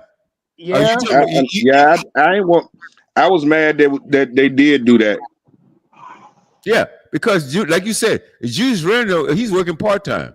I guess he worked at Walmart the other time. I don't know. But well, no. With the money he getting, he ain't got to worry about nothing except getting his check. I'm joking about the Walmart part, but he working. I know. I didn't say it. He's working part-time because sometimes he has a great team, but he is definitely. I would put, if I had a title of the top 5 most inconsistent players, Julius Randle would be in the top 5. Well, William, when he was with the Lakers and they let him go, I didn't think that was much of a loss. You know, I didn't either, because the results were right there. Now, the Lakers didn't make a lot. I'm hearing some background noise here. The Lakers are responsible for getting rid of a lot of great players that have come back and bite them. You know, well, it happened last night. That center Zubats, hey man, for the Clippers, that dude went to work on him. He's been, and I'll never forget it because the dude they got rid of never even played. Oh man, the Lakers. Who won that game last night? Lakers. Here's the wild thing, though. I'm glad you brought it up, Mark, because they're currently on a 5-game winning streak. Believe it or not. And now, if you go back, they had 2 embarrassing losses in between the All-Star break. Like they lost to the Jazz, then they lost to the Hornets because after that whole mix-up trade, they got rescinded and all that. Oh yeah, and that boy's balling too. And now all of a sudden, the light switch goes off. Okay, the following 5 teams that the Lakers beat, they beat Portland. They beat the one game that showed out to me was Denver. Yeah, okay? They blew them out by 23 on ABC last Saturday. Then you beat the Mavericks 3 days later, and I'm sitting there thinking, I think I would have lost some money betting on Luka. Luka cannot shoot for squat. Well, here's the thing. No, Kev, trust me. He's just now getting into shape. They got a bigger problem right now that I think this occurred last night. I'm just hoping it ain't too bad. And that is Austin Reeves got an issue with his calf. And I didn't pay much. And what's strange, Mark? Because I actually stayed up and watched the game, and I didn't pay any attention to AR and whatnot, and I didn't know what was going on. But in between those games, and they had a back-to-back. They beat the T-Wolves on Thursday, and they held on to beat the Clippers last night. And I was sitting there thinking, like, okay, it's like Luke and LeBron had basically carried the squad, like the whole entire week. But what baffles me is, okay, and it may be true. Yeah, you still trying to get your feet wet. But everybody's criticizing on Luka shooting, but he can he makes circus shots when you least expect it. There's that one shot he'll make, like he'll be sitting out there in the crowd somewhere, throw it up, and it just goes in, and the crowd just goes nuts. So let me ask you a question, because the Lakers, they've won since Luka's been there. Though they've only dropped 1 game, I believe. And now I believe they only lost 1 game right since the trade, which man,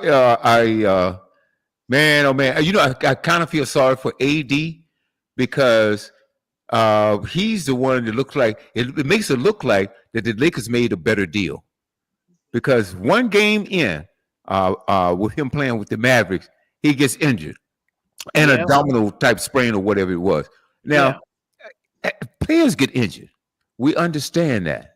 Right. We understand it, but doggone it. So my thing is, the Lakers right now, and look, with all my past criticism about LeBron, which weren't many, the main one I had was him leaving Cleveland in the first place. That was the main reason, the main thing there. But hey, he did it, and that's his business. Believe it or not, that is his right to do that. But if you think about it, I'm just wondering, how far can the Lakers go? Because right now, since Luka's been there, no matter what problems they've had, they've only dropped. Has it been 1 game? Well, William, I tell you what. I tell you how far I think they can go. I think they can go to the Western Conference Finals. And a lot of this just depends on the injury thing. They got to figure out that center spot at some point. I think it's going to bite them. But the way LeBron is playing, the way Luka is now getting into form, hey, I can see a difference with that dude. The passes, the things he's doing.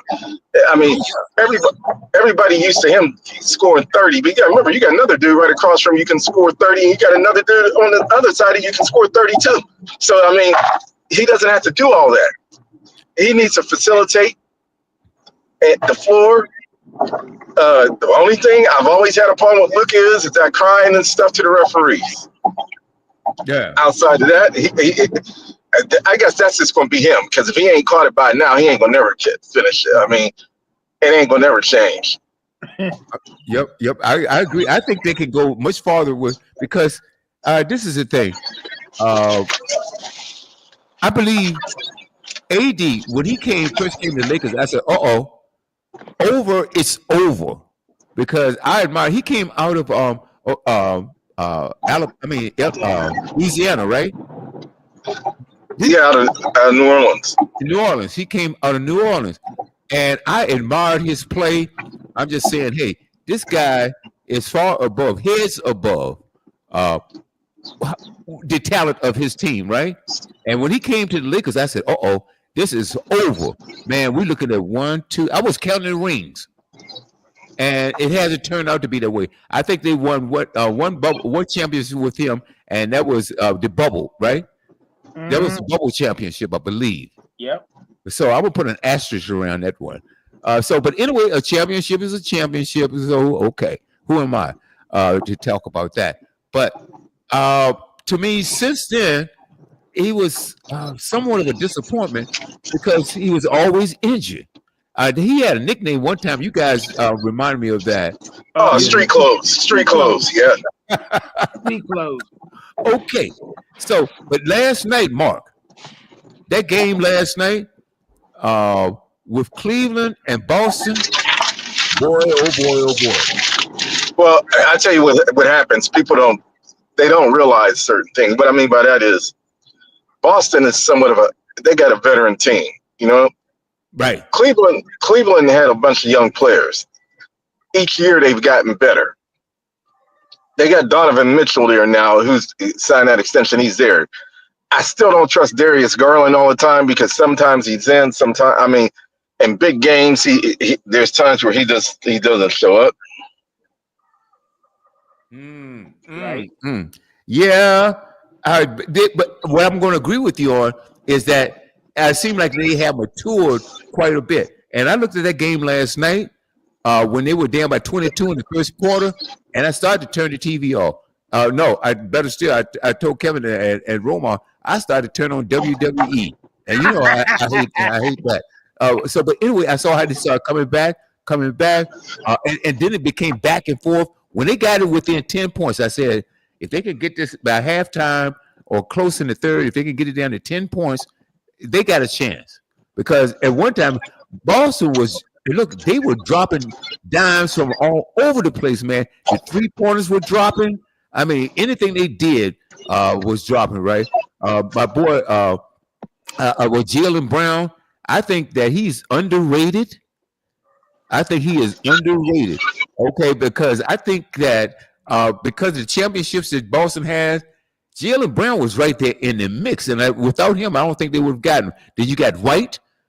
I have my hats off to White. I've been noticing him over the last couple of years, and then this cat doesn't drop off. He's consistent.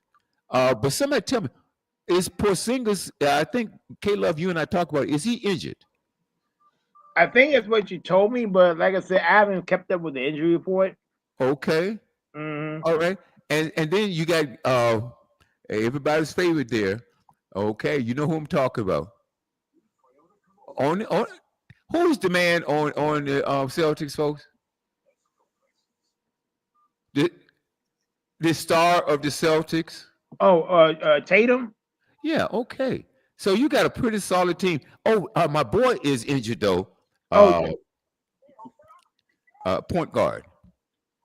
Oh, Drew Holiday. Drew Holiday. He's injured, and I didn't see Porzingis.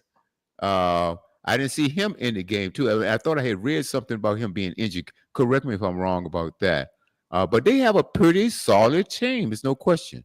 No question. But the way I saw Cleveland come back, and I keep saying this over and over again, last night seemed sort of a lot like a playoff game. And Cleveland came back. They fought, right? And after being down for such a large deficit in the first quarter. But then I also thought about in the first quarter, I said to women, hold it. I'm glad this is happening now. They have time right now to regain themselves, get themselves back together, by the halftime, get into a 10-point margin, and then they got a chance here. And that's the way it worked out. Romar. Oh, you still cooking? I mean, is this a family dinner or is it just for you? I mean, how long is it going to take you to? I want to. What you got? You got pork chop, steak, lobster. Okay. Greens. What? Candy yam, mashed potatoes, sweet potatoes. Okay, all right. Anyway, Oh Lord. He's not responding. I know what he's doing. I don't know know. he's doing. He's eating right now. That's what he's doing. Oh, Well, I think the last thing I remember was he was cooking neck bones. And then neck bone. while you asking why he's cooking, look, I got fire engines and emergency vehicles flying by my block. So I'm thinking, what is going on here? They might be on the way to Romar's house or something, you know. Oh my goodness! Let's I hope don't know. and they are loud too. I'm like, Jesus. Good gracious! Okay. All right. Oh, so, man. all right. And so Romar lives close by you. About maybe like 10 minutes. Okay. Well, yeah, that's close enough. Yeah, yeah. Okay. But anyway, let's hope not. Let's hope. But let's see what we got. Anyway, let's see what we got. So anyway, man. Wow. So you finished with your top 5? Yeah, basically. I'm pretty much done with it. So what do you think? Let me see who I got. Oh my God. And maybe perhaps in no particular order. Boy, oh boy, oh boy. And what was the original question I asked? I think you said top 5 in the East. Top 5 in the East. Yes. Woo. Okay. Number 1, I'm gonna stick with Cleveland. Number 2, I still have to stick with Boston. Okay. Yep. All right, I don't care for them that much. Number 3. Boy, oh boy, they make me angry sometimes because it seems like Giannis is the only one that's playing. I think I'm gonna have to go with Milwaukee. Boy. Well, yeah. Okay. Who do you trust more, the Bucks or the Knicks, or neither? I'm gonna have to go with the Bucks, even though the Knicks will be in my top 5. Right. Now I have to choose somebody, and I'm trying to figure out. So Milwaukee's gonna be number 3. I'm trying to figure out who else in the East. Oh boy. Let me think about this for a second. In the Eastern, the NBA Eastern Standards. Let's see who. Wow. Okay, Cleveland. I said the Celtics. I said the Bucks. Okay. I could. Oh boy. And I really don't like this. Because number 3 on the East, that's the Knicks. Mm-hmm. And then number 5 are the Pacers. I don't really care for the Pacers. Yeah. Boy. This is really crazy. And that's sad because I kind of like them. But at the same time, their players come up short because they be losing quite a bit lately. You just never know which versions show up. But think about this. Okay. 4 through 6 rather. The Bucks 33-25. Number 5, the Pacers 33-25. The Pistons 33-27, and the difference is the Pistons have 2 more losses than the other 2 that I mentioned before, the Pacers and the Bucks. So I'm back again. Okay.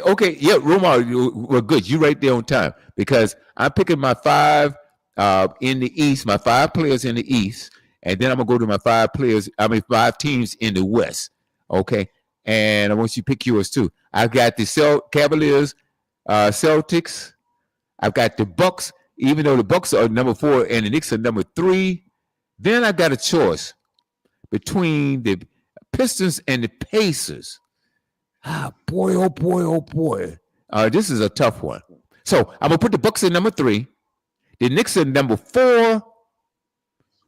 Shucks. And I'm gonna take the Pistons at number 5. Okay, let me go to the West real quick. Love the Thunder. Boy, Thunder number 1. Boy, that guy. Alexander, okay, Shea, Gilgeous, Alexander. I think he might get the MVP. The overall, he could get the overall MVP, and certainly in the West, I believe. Okay, so I'm going to Thunder. Oh boy. I'm going to now they got okay, you take the Nuggets are 39-21, right? And the Grizzlies are 38-21. Yes. I'm gonna put the Grizzlies over the Nuggets and put the Nuggets down at number 3. Cause that damn Joker boy, look, he ain't going away no time soon. The Lakers are currently number 4. Yeah. Okay. Lakers, I'm gonna leave them right there. But then have you noticed that okay, the Warriors right now, they've been on a winning streak since Butler got there. Yes, they have. That probably look like I could be wrong, and that's turned out to be that. Yo. Okay, I thought you was. See, you get on. You wait until you get on the show, and you have 2 conversations. Okay, now. All right, look. Okay. So, all right, let's take it like this. Oh, so you got it. Okay, I've got interrupt my flow here. I've got the Thunder, the Grizzlies, even though they're right behind the Nuggets. The only difference is that the Nuggets have one more game in the win column. They're 39-21, and the Grizzlies are 38-21. But I'm gonna take the Grizzlies over the Nuggets. I'm gonna leave the Lakers at number 4. Wow. All right. Okay. Then you got the Rockets. Oh boy, look. Even though the Rockets have dropped a couple of games that I didn't think they were going to do over the last couple of games either. Ah, boy, I think the inexperience is starting to catch up to them now because I don't know. They were number 2. They were, and I'm gonna do something shocking. I'm gonna knock off my list. I'm taking the Rockets out of number 5 and put in the Warriors. Even though the Warriors are at number 7, and they 5 games behind the Rockets too. I mean, yeah. Well, you know what? Yeah. Okay. You want it? Okay. You want it? I'm gonna tell you the crazy thing is, the West is getting crazy, and I'm gonna tell you this because the Lakers, they're currently number 4, right? They are 1 game behind the 2 seed, the Nuggets. They're 1 game behind them. So, which is crazy, and then that means they only half a game behind the 3rd seed, Memphis. Mm-hmm. So, if the Lakers keep up with the upward trajectory, the way they're going now, and like I said, they're currently on a 5-game winning streak. Yep. So they're currently on a heater, even though now they got their own set of injuries to deal with Austin Reeves, who knows how long he'll be out. Right. But you got other people that, again, what's the thing we always say in sports is next man up. Yep. Okay. Especially so you get the foundation. Right. The thing about it is you get these players on these 2-way contracts, and then all of a sudden they start balling out on a 10-day contract, and then they get an extension. You know they get another extension. Right. If you ball out the first time on a 10-day contract, there's a very good likelihood you get a second 10-day contract. Right. So, having said that, okay, let's talk about the Warriors. Warriors are currently sitting number 7. Uh-huh. How about this? They are currently tied with the Clippers. The Clippers at number 6. Okay. And they're tied with the record. So now, Yo, you know, if the playoffs started now, and don't be surprised if Golden State sneaks up and gets the number 6 seed. Yep. That's what they were shooting for in the first place. And that way they will avoid the play-in, which means, it's a little bit less stressful, and you get an extra couple days rest in between. Absolutely. You gonna take a shot after you? Roman, what show are you on?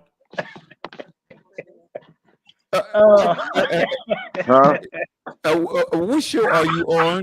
You having a conversation with somebody else, and your microphone is open. Man, look, this is. I don't care. This is This is Fatu's room. What? I tell you what.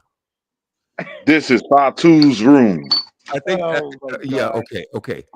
Roman. But you want to get to my 5 teams? Your 5 teams, and how far they going to go? Let's go. Your top 5. Okay. Yep. Yeah. Oh, yeah. Oh Lord. Look, All right. you I talking about don't know. complete disaster. Cleveland gonna lose in the second round. Boston gonna end up in the finals again. Okay. New York might face Boston in the Eastern Conference Finals. Mm.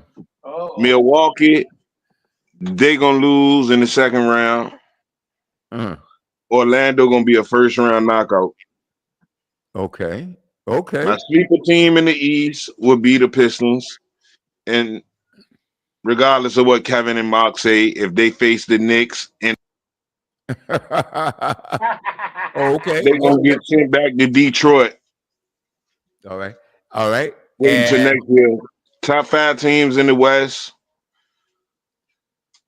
OKC, Denver,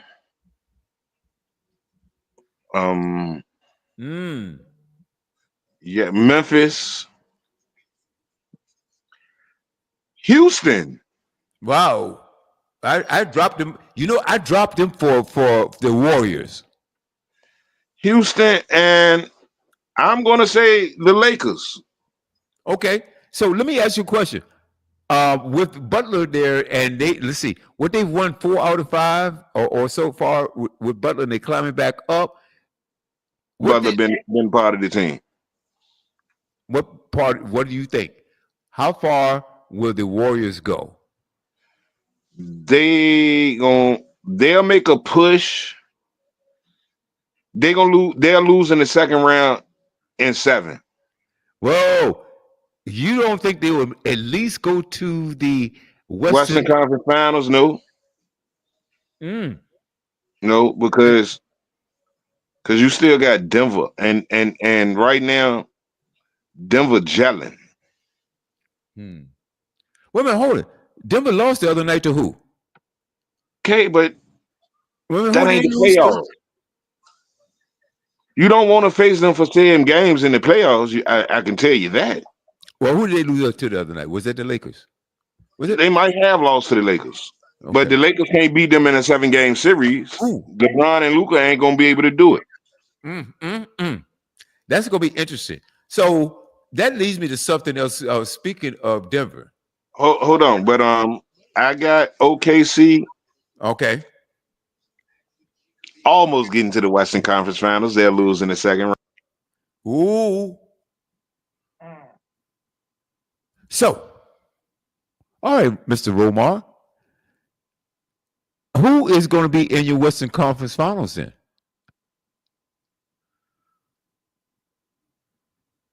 Who's going to be in your Western Conference Finals? Until Romar come back, what do you say, Kevin? Let's what see. you mean? I'm here. Well, you didn't answer. I said Houston gonna play. Houston gonna get a matchup where they playing the Lakers and they gonna lose in that matchup. Okay. Well, we lost your audio in the meantime. That's why I'm asking again. But yeah, Houston. I got the Western Conference Finals being LA and Denver. Ooh. Oh boy. And I got the finals. If it's LA and Denver, it's going Vegas gonna make sure it's. Oh, see, I don't like that. That sounds like WWE stuff. I don't believe that. No, I really don't believe that. Oh, it's gonna be a Lakers Celtics champ for the title, for the NBA Finals, for the title, to see which franchise has the most titles. Because they both tied. They both tied at 18. Well, see, this is what I don't like about that. Say if what you are saying is true, that just destroys it for me. I'm just saying it because think about it. It'll be good rating. It'll be good ratings for Denver and Boston. But you got LA and Boston. Oh, they gonna break different barriers with the ratings for that finals. Because you got Luka and LeBron against Jason Tatum and Jaylen Brown. So who's gonna get bribed? The players or the referees? Because that's what it sounds like to me. Sounding to me, that's what you said. But Who's going to get come to think about it, I take that back. I got Boston beating LA in that series. No, okay.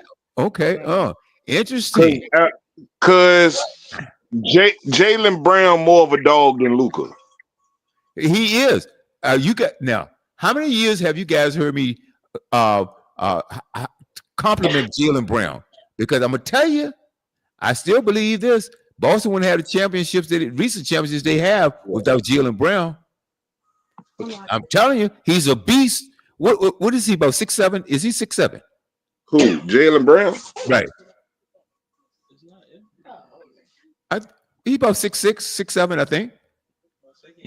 I'm not exactly sure. Oh, speaking of which, I got something. I've got something. Hey, guys, just stick around for a little bit. We almost at the end of the show. Okay.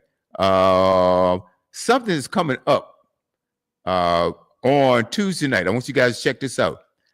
And I want you guys. Have you guys heard of a basketball player?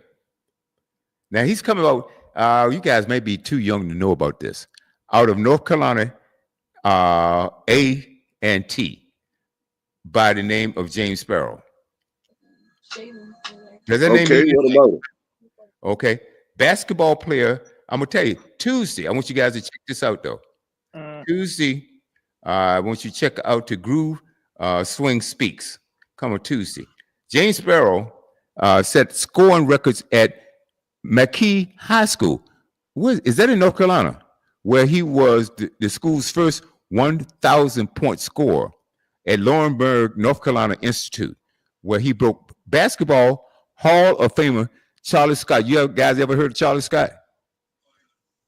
Charlie Scott's record. I think Charlie played. Did he play for the Celtics too at one time?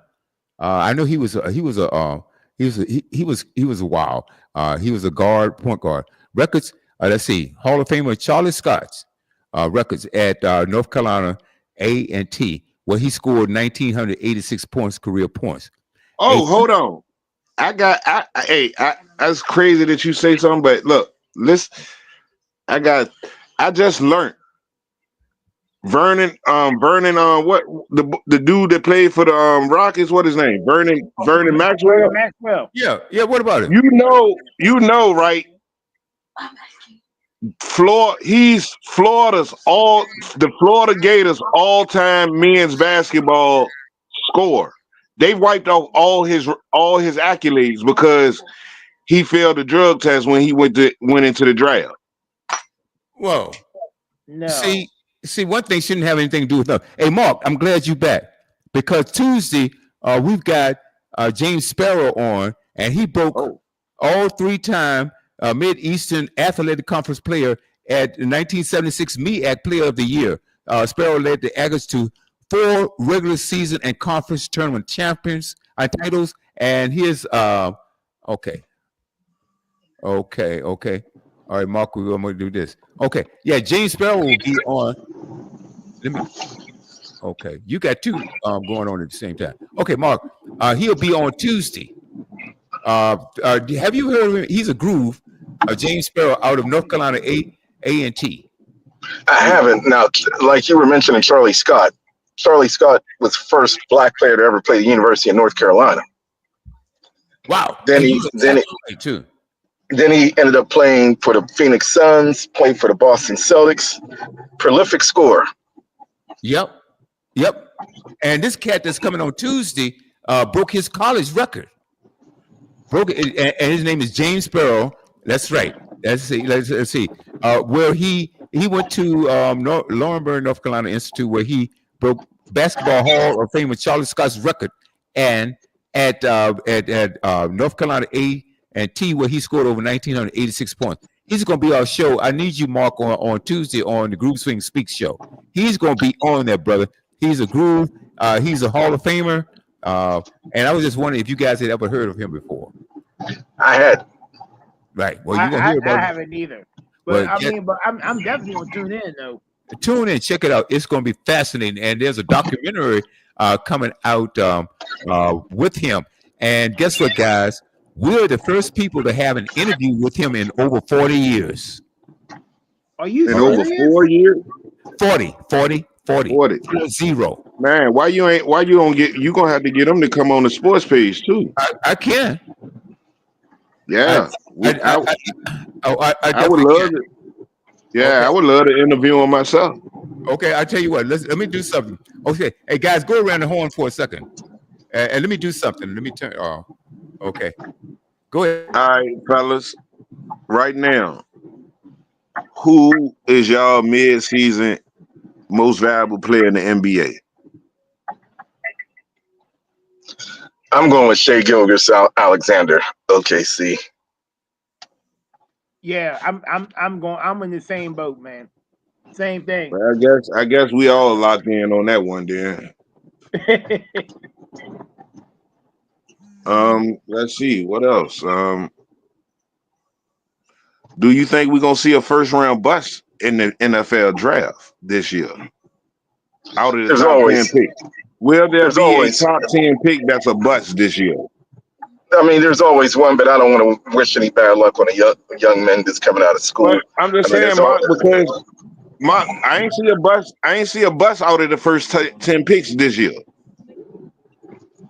well, That I'm one gonna be player that honest was with you. drafted was a bust. Even though No, Caleb but Williams to me was suspect. I don't think you're.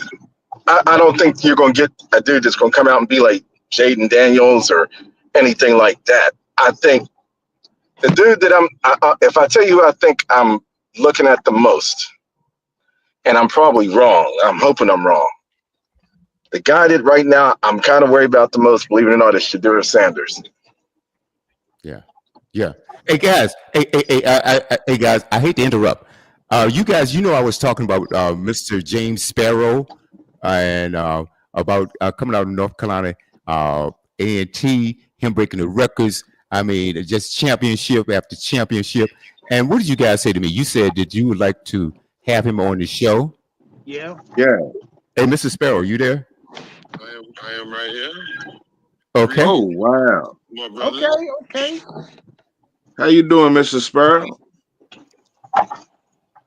Hello. They want to know Hello. How you doing, Mr. How Sparrow? you How you doing? Fantastic. Doing fantastic. Living my best life. Yeah. Ah, Yeah. What we'd like to do one Saturday at your convenience, because you will be on this coming Tuesday on Groove Swing Speaks. And what we'd like to do is have you on the Studio W Sports page one Saturday at your convenience. Would you do that for us, please? Man, I'm available for all my black people. You know what I mean? All right. That wouldn't be a problem at all. Okay. Okay, guys, you listen to what I'm listening to. I believe yeah. so. I guess they can hear me. Oh man. Well, it's gonna be fascinating. Thank you so much for coming on. And we're gonna schedule this. I'll give you a call after Tuesday to set up to see when it's available for you. Come on the next Studio W Sports page. However, my friend.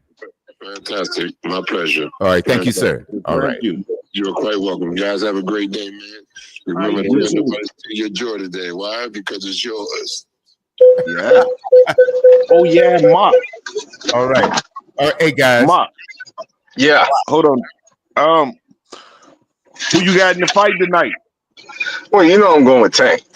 Oh I yeah. heard my best friend.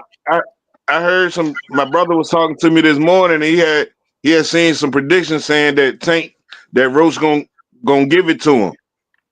Nah, that ain't happening. Is that the trainer's son? I mean, no, he's a black dude, Lamont Okay. Roach. He'll look good. He'll look All good because he's got quick footwork. But what's going to happen? Just like everybody else, at some point he's going to relax, get caught, and Tank will take him out. Right. Tank reminds me of a baby Mike Tyson in his prime, because the dude when he hits you, okay. Yeah, take it about it, because if I said it down right there, Derek know if anything going. That's Yeah, Rumar, are we talking basketball fighting, or what are we talking about? Okay, yeah, but I agree with you, Mark. I mean, this dude, he comes with he's all power, man. I mean, he's compact, and like I say, he reminds me of baby Mike Tyson. What do you say? Okay, we lost Mark. Oh man. Okay, Romar. Yeah. All right. Yeah, he's talking about Tank. You asked the question, so yeah. What do you agree? Can you hear me? I Can mean, you hear me, William? I'm going with Tank too, but I'm gonna go with my. You know what I'm saying? I know Tank started off slow. That's what I was saying, Romar. He'll start off slow, and then he'll eventually Once he learned him, put him on it. yeah, put him on his tail. Once Tank learn him, it's a wrap. I know what it's supposed to go 12 rounds. I got it. I got it being over between 7 and 10. Hey, I don't disagree with that. I don't see it going 12 round. I don't see it going 12. You know, no, Tank Heat, man. This guy, I saw him. I saw a clip of him just the other day, as a matter of fact, and he was playing. I don't. It was just a short clip, so I didn't catch who he knocked out. But guess what?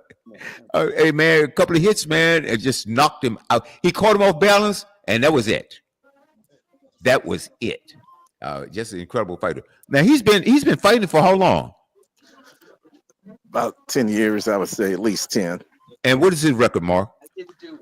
Tank, it's like 31-0 or something like that. I forget what, but ain't nobody. I think there's only one dude that's went the distance with him. Wow.